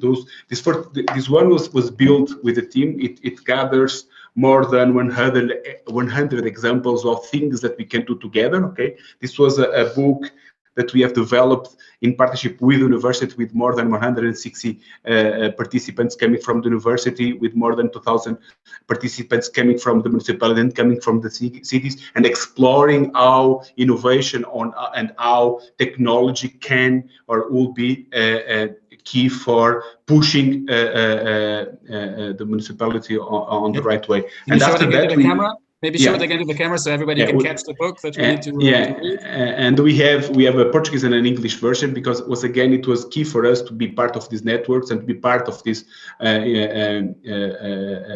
ecosystems, the ones that are promoted by Enol and ones that are promoted for OASC, and that's why we have developed it in English. Another one, and this is really important. This is a toolkit for innovation. This is something that we have offered to all our head of departments, okay, and it's something that they should have on top of their desk, and that with very concrete examples on how technology, on how service design can help, for instance, managing in a different way, and a meeting can help starting a project, because we have a very small team. We were not able to go to help everyone, so we have decided to create this book once again to help them. And well, we like books on paper, although obviously we have a digital version. But this was really very interesting to see all those guys when I'm jumping in, and I'm having meeting teams with them, and to see the book on top of their table and they are using it. That's cool. So going to OASC and going to some of the examples that I would say that OASC is now helping us to understand, I would say, across the globe. It's not only in Europe. Well, OASC is now very focused on developing the specifications and developing reference specifications, especially under this concept of the minimal interoperability mechanisms, which are kind of minimal viable products for using technology to tackle daily life challenges in the cities. And we are now in the phase where we are being able to, well, once again, moving from the PowerPoint version to the implementation phase, okay? Some of the work that we are doing at the City of Porto is developed on top of these specifications, and we are working globally with other cities and with other entities in the ecosystem to kind of implement in large scale this reference specification that have been done by OASC. One of the examples that I really would like to highlight, because it's really far away from what we are doing here, is a work that we are doing with colleagues from Seoul, the Seoul Digital Foundation in South Korea. They have very good examples. For instance, a very small example on they are using technology, artificial intelligence, on top of these reference urban platforms for understanding or learning with the students what kind of obstacles they have on the walkway. It's a very small example, but I think it helps us to go to a very concrete example on that our citizens could have on their left. They are using Google Glasses for kind of identify these obstacles. They are feeding the platform and using artificial intelligence to kind of redesign the walkway in order to make it safer for the students. It's a very small example that we are seeing and that is being developed on top of these OASC principles on a very far away on Asia and on the Seoul, on South Korea. Another example is work that we are doing with some colleagues in Brazil that are more focused on tackling challenges on very small parts of the cities in the Olympia is a city in Brazil. Well, there are I would say, very interesting examples far away. And this is very important for us to go abroad Europe. As it was mentioned by Philip, it's really important to create these links with other partners across the globe. The work that is being done with partners from Tokyo, from Japan as well are very interesting. But in Europe, obviously, is where our main work is nowadays being developed. As I've said, we had this large-scale pilot called Synchronicity, which was an European-funded project, and it was very key for the development of the work that we are doing, namely in partnership with cities like Helsinki, Milan, Manchester. Well, the work that they have shown was the result of this kind of partnership, and we are now pushing it further. We are creating these new initiatives. The cities, the Explore City that they have mentioned is an example of that. So there are a lot of things happening now. Okay, and well, that's why I'm really excited to be here to share this with the Enol ecosystem. The examples are fascinating, and I think that two things that you said really came across pretty much all the speakers who spoke before us. One is the issue of skills. So the books that you showed us is really a way of passing on the skills in a way which is maybe more scalable, because as you said, you cannot be everywhere and with everyone. So really making sure that we find a way to teach others what we've accomplished or what we've learned. And the other one, which I found very interesting and also reiterates with the previous speakers, was once again this cognitive, this psychological change. Because if I understood you correctly, you were saying that one of the advantages of the network was not only to share concrete knowledge, but was to inspire each other with the impact. So to show people that it's not in their DNA, they're not used to thinking about working in a collaborative way. Look what worked in that city, look what worked there. It might be worthwhile your time, even if it comes on top of your job definition, as you just said. So I find it very interesting, this kind of diplomacy, this kind of persuasion, this kind of negotiation with people, to convince them, to bring them on board. I mean, I was kind of a disruptor in the commission, doing things very differently than what was, commonly done there. So trying to get people out of their comfort zone and make them see that they don't have to change everything, but there might be room for taking a bit more risks and doing things slightly different. So I hope that I paraphrase in a way that you're comfortable with. I'd like to go back to the two other panelists and maybe ask you once again, I'd like to make it as concrete and example-based as possible. Maybe a place where you were surprised by, once again, the impact. So not just being able to collaborate with other stakeholders that we're not used to traditionally, but since this is all about impact, where did you see the impact in a way that you were not expecting? What kind of new synergies and collaborations did you see in different sectors or different cities, where you said, okay, now that they work together, now that they were able to be more collaborative, suddenly we saw a concrete impact in a way that would not have happened otherwise? So I hope I'm not putting you too much on the spot with this question, but if any of you wants to jump in with some examples of collaboration that provided concrete impact, Vanessa, Philip, or Paulo, feel free to jump in. Well, I may provide you with an example to start with, if you wish, which is actually linked to the process that we have put into place for the development of that mission for cities, which concerns the engagement with citizens. And I mean, I've been working more than 20 years in the Commission, and when we develop new policies, the tendency in the Commission services is to talk between Commission services. At best, you talk with experts, and if the worst comes to the worst, you do a consultation with citizens. And basically, you drag your feet when you have to consult with citizens. And I have to say, we changed completely the approach for the development of the mission, where we wanted to have citizens engaged from the start in the co-creation process, in the thinking process that the local authorities would undergo in order to develop their strategy for becoming climate neutral. And that was the biggest surprise for me, to see that citizens were actually committed and which were actually much more ambitious than we were thinking that they could be in terms of mobility, for instance, in terms of how they were going to behave in their environment, and that they were demanding more from their local authorities than we would have ever expected from.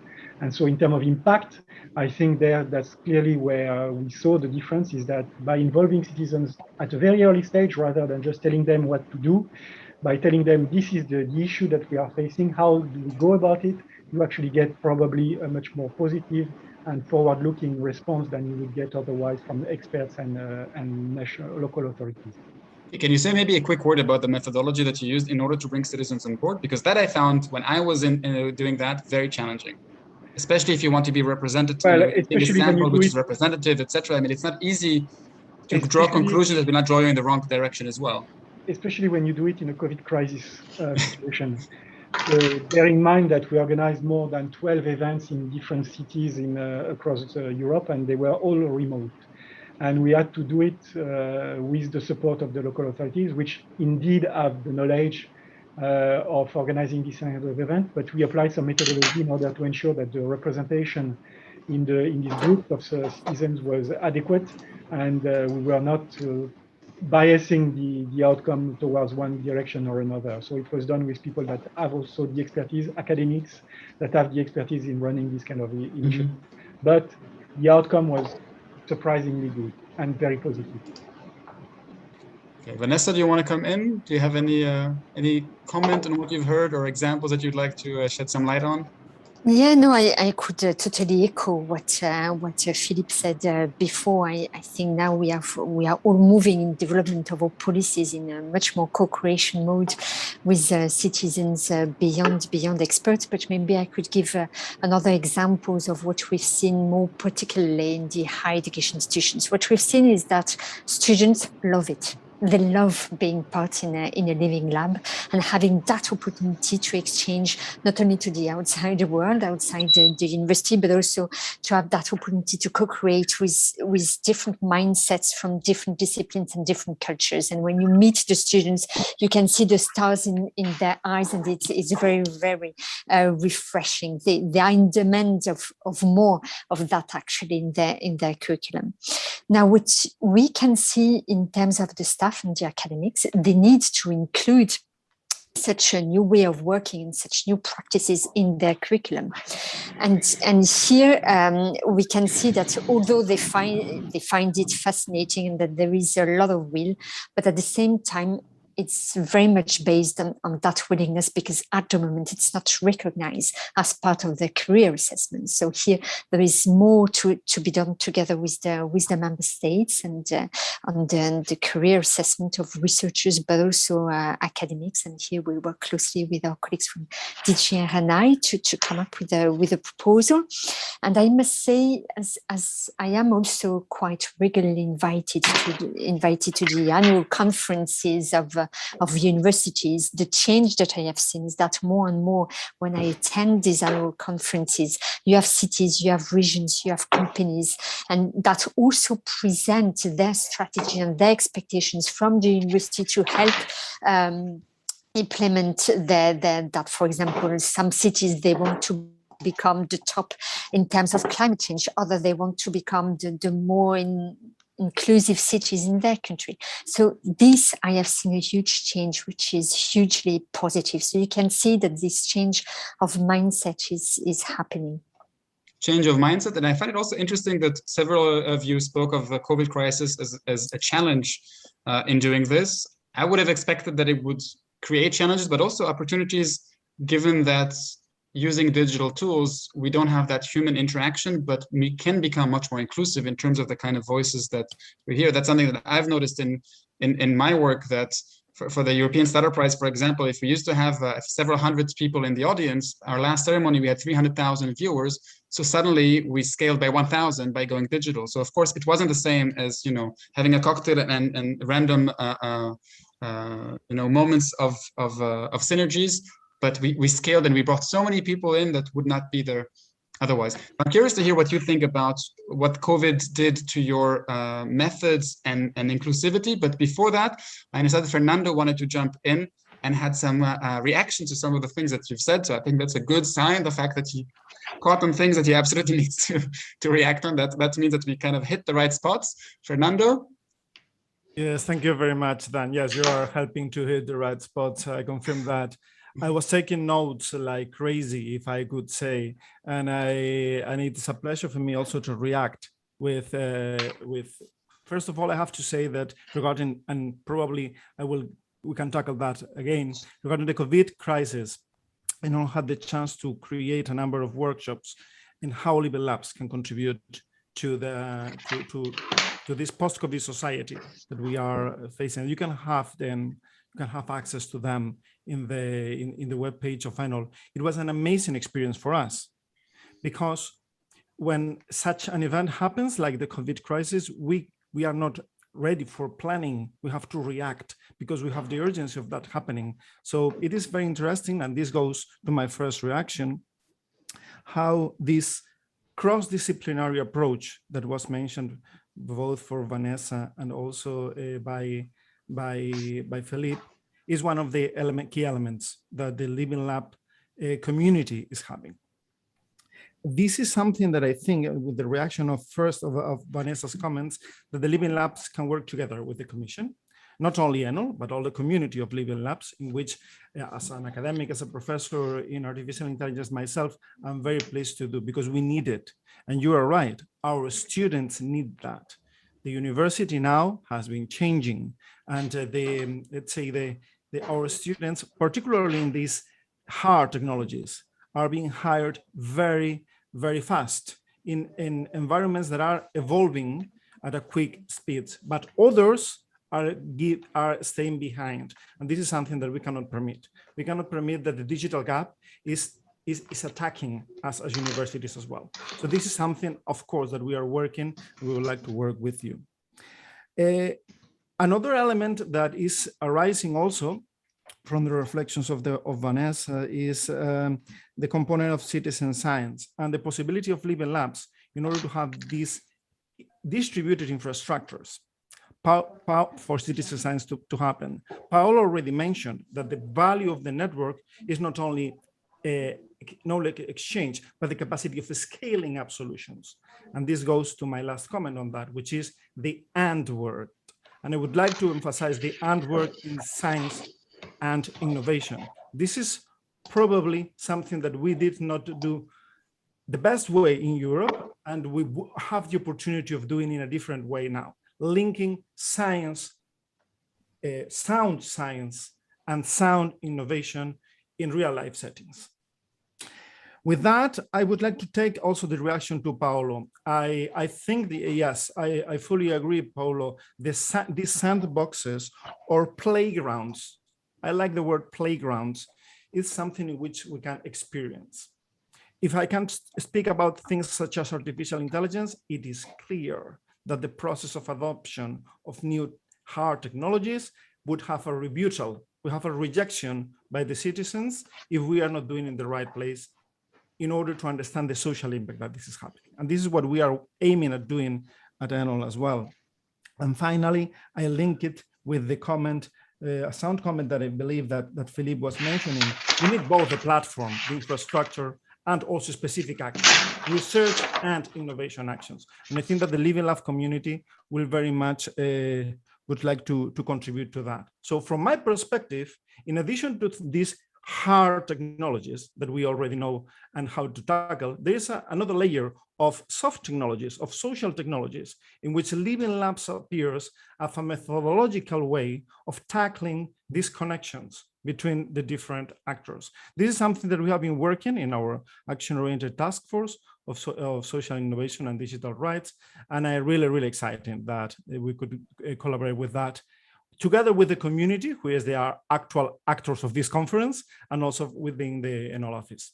Thank you, Dan, for offering. No, thank you, Fernando. I think what is interesting in your contribution is the fact that even though you represent ENOL, you're pointing the finger not only on the opportunities, but also on the risks that we need to be wary of. You just mentioned the risk of increasing gaps, that the front runners run ahead and the others are left behind. You touched upon the risk of, while pushing for sandboxes and playgrounds, to maybe lose control, which is exactly what policymakers are afraid of. So how do we find that balance between the tension of needing the sandboxes, but being afraid of getting it wrong?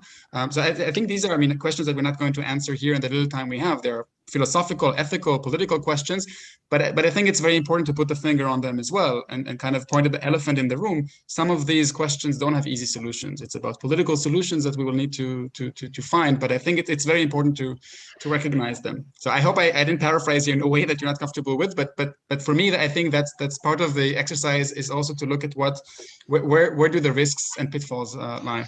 We do have a brave pioneer in the chat. René van den Heuvel is asking a question which I would assume Vanessa would be the most appropriate to answer. And she's asking indeed, how do we bring, she's working in a higher academic institution in the Netherlands, and she's asking specifically how to bring her students into a working lab, into a living lab environment. So she's asking about learning activities, teaching methods, and assessments of students within living labs. I don't know if we have the scope to go too deep. Maybe it's an opportunity for you to connect later on. But I don't know, Vanessa, if you have some quick tricks, you know, finger rules that could help René in trying to.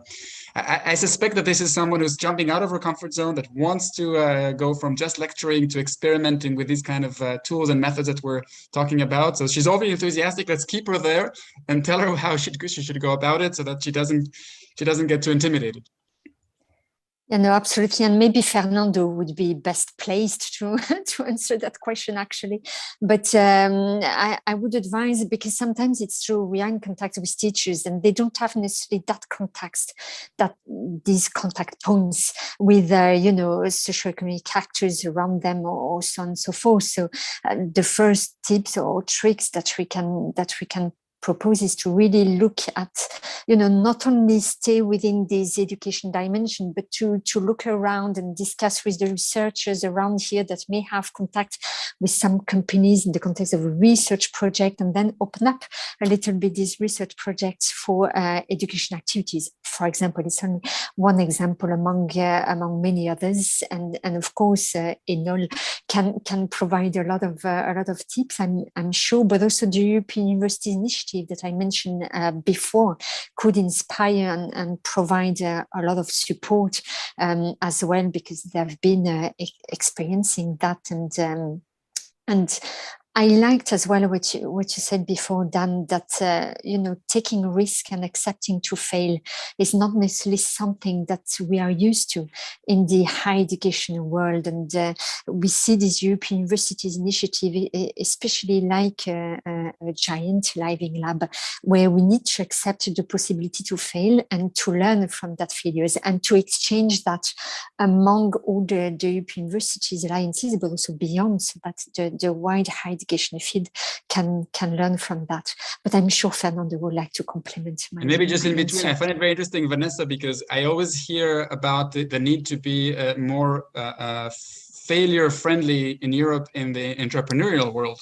We always say that Europeans are so afraid of failing, while the Americans have more an entrepreneurial spirit because you can fail several times. But I think it's the first time I hear it from an academic perspective, that we should fail a few times. Usually the discourse is the opposite. You know, people get stuck in PhDs forever and never get out of university. We need to push them. So that I find very, very refreshing and interesting. So maybe Fernando, and I don't know if after you, maybe also Paolo would like to tell us about how you experience bringing in students, because I think you mentioned it in your introduction. But Fernando, some tips for René from your perspective? Oh, I think that you made a comment that is very interesting, is that this spirit of failing. I think if it happens, it has to happen soon and in a safe environment. And from the academic perspective, and also asking René van den Heuvel, sorry for my Dutch, if that's not correct. I can give you one simple example, which is a very humble contribution of using citizen science in order to explore its role as policy-making tool. So what we are doing in our degree of smart cities, and this is very soon, second year of a smart cities degree. So these students, they have 21 years old, most of them. And what we have been doing is to collaborate with a municipality in order to develop a process for renewing in the metropolitan area of Barcelona, their waste management processes. So we have been collaborating together with other partners, including the Catalan government, including the municipality and universities and SMEs, in order to create a game so that co-create a game so that the citizens of the municipality can also understand what are the processes involved in the new waste management and in the energy transformation that an energy paradigm transformation that it represents. This is a process, and what we did with our students is to contribute in one specific aspect, which is the co-creation process together with the citizens of how this game could be, identifying the risks, identifying their attitudes, their habits, identifying the routes, etc., etc., etc. So with that, from the academic perspective, this is training in open innovation methods and tools, design thinking, service design, etc., etc., etc. But from the practical approach, this is just a testing process in which this new game could or could not happen, or could happen in a completely different way. But at least they're having the contact together with the citizens, together with the public administrations. And why this is sound? This could be sound because for the government, this is an example on how citizen science can be used not only for the learning or not only for the research, but also for taking lessons learned from the interaction among the stakeholders. And this is an open process. We don't know how this has to be tackled, because this is a research process in itself of the citizen science mechanism as a tool for policy making. And eventually we can have more examples about this, but this is a very reduced and humble contribution to that. So, since I'm in the business of paraphrasing, I think, René, what I hear from Fernando is that you should not be doing it on your own. You should be doing it in collaboration, and that's the core of the idea of co-creation. It's not an exercise, it's not an academic exercise for you and your students. It's a practical exercise for you, your students, and stakeholders outside your classroom. And once you define those, and once you bring them into the room, I would assume that the methodologies would become more self-apparent. You would brainstorm together which are the most appropriate ones to apply. But that's what I hear from Fernando. This is not an academic exercise. And once you break the walls of the academia and bring the other organizations in, suddenly you will find yourself more or less in a living lab.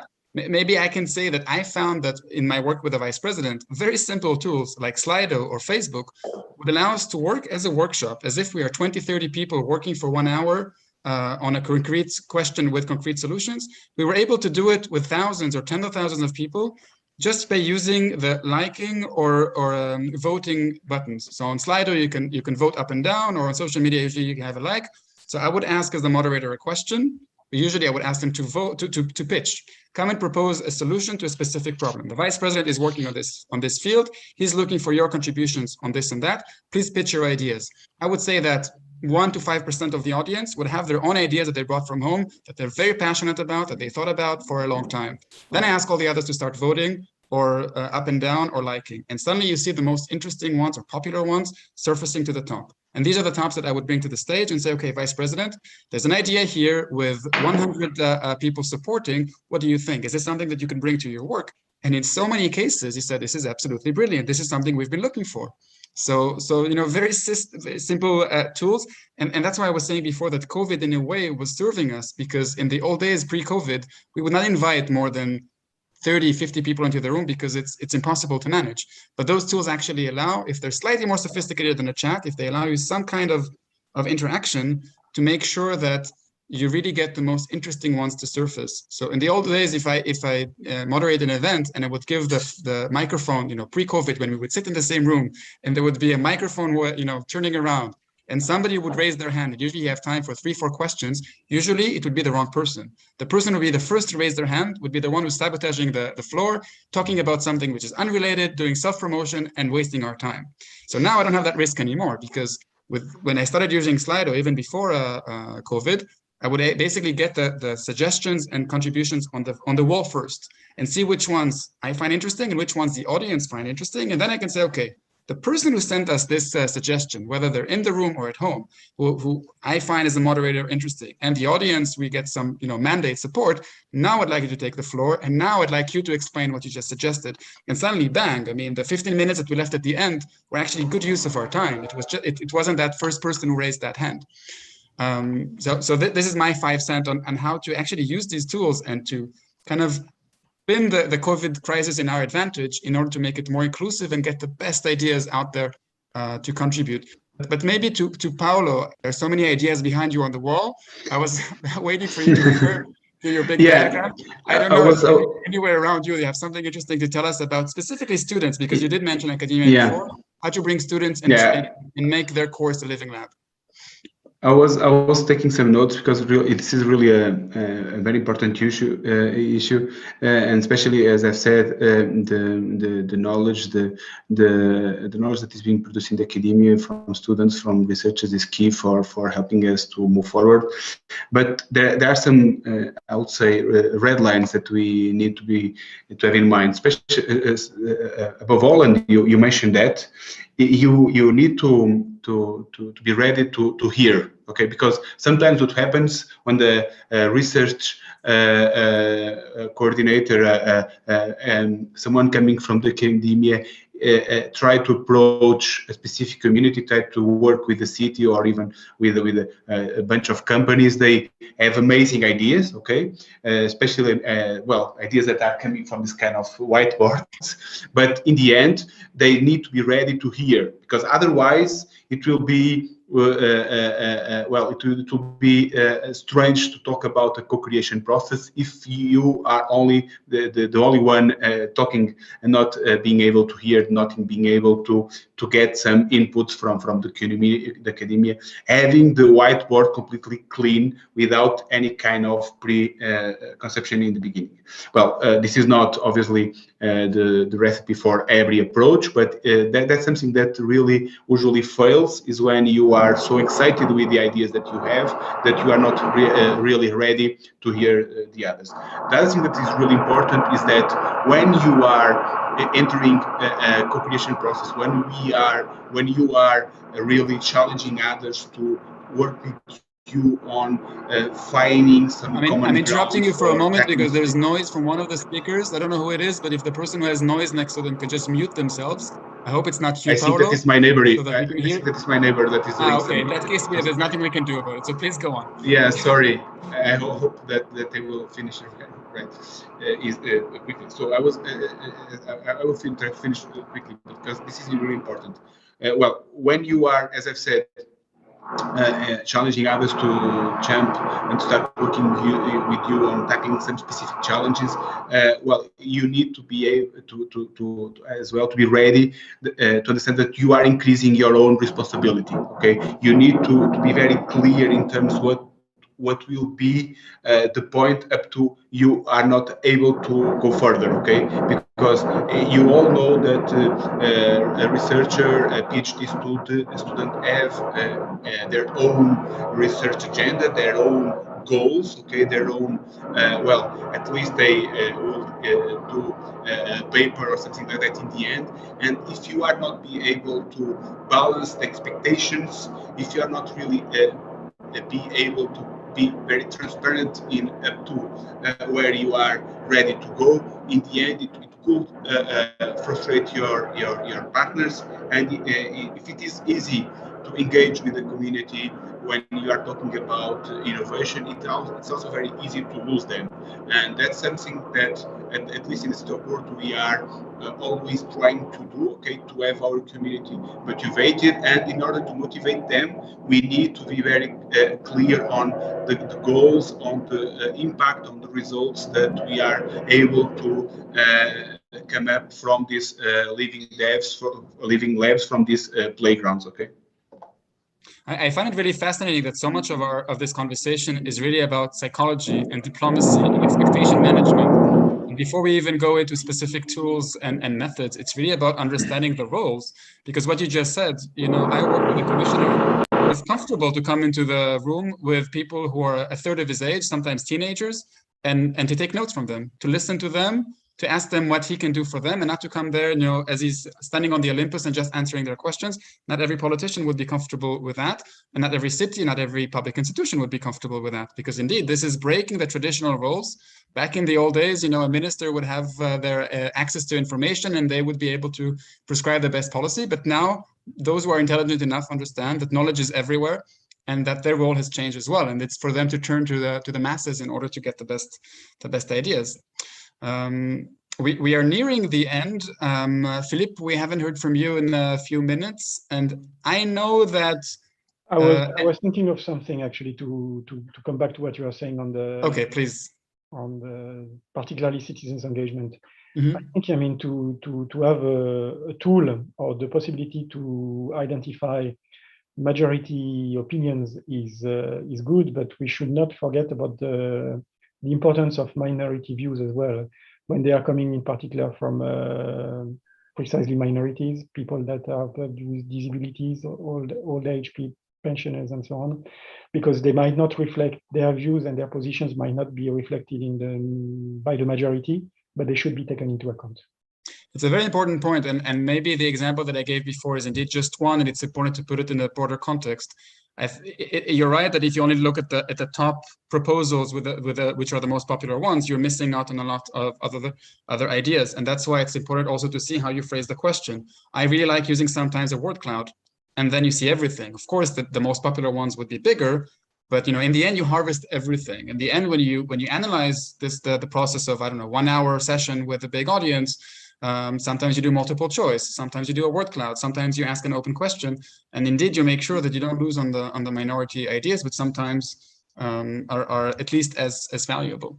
So that's why I think maybe it's worth, I don't know if in the course of the next week there will be more concrete workshops on exactly how to plan and tailor living labs, but these questions I find very relevant. I admit that I've always done it in a more intuitive way rather than a very scientific one. I'm not familiar with the science behind it, but it was really always about how do we make it as inclusive, as entertaining as well. How do we make sure that the participants have a good time, that they're empowered, but they also enjoying themselves, that we have a nice tempo and a good vibe.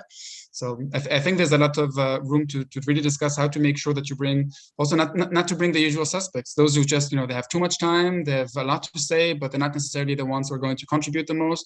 So make sure that those who end up in the room are really as representative as possible. And that's where I think COVID is helping us, because the opportunity cost is lower. It's easier to connect to a Zoom session than to go to the city hall. So sometimes you can bring other voices that were not there in the past. But sorry, and now I'm sabotaging the floor instead of giving it to you, and we are running out of time.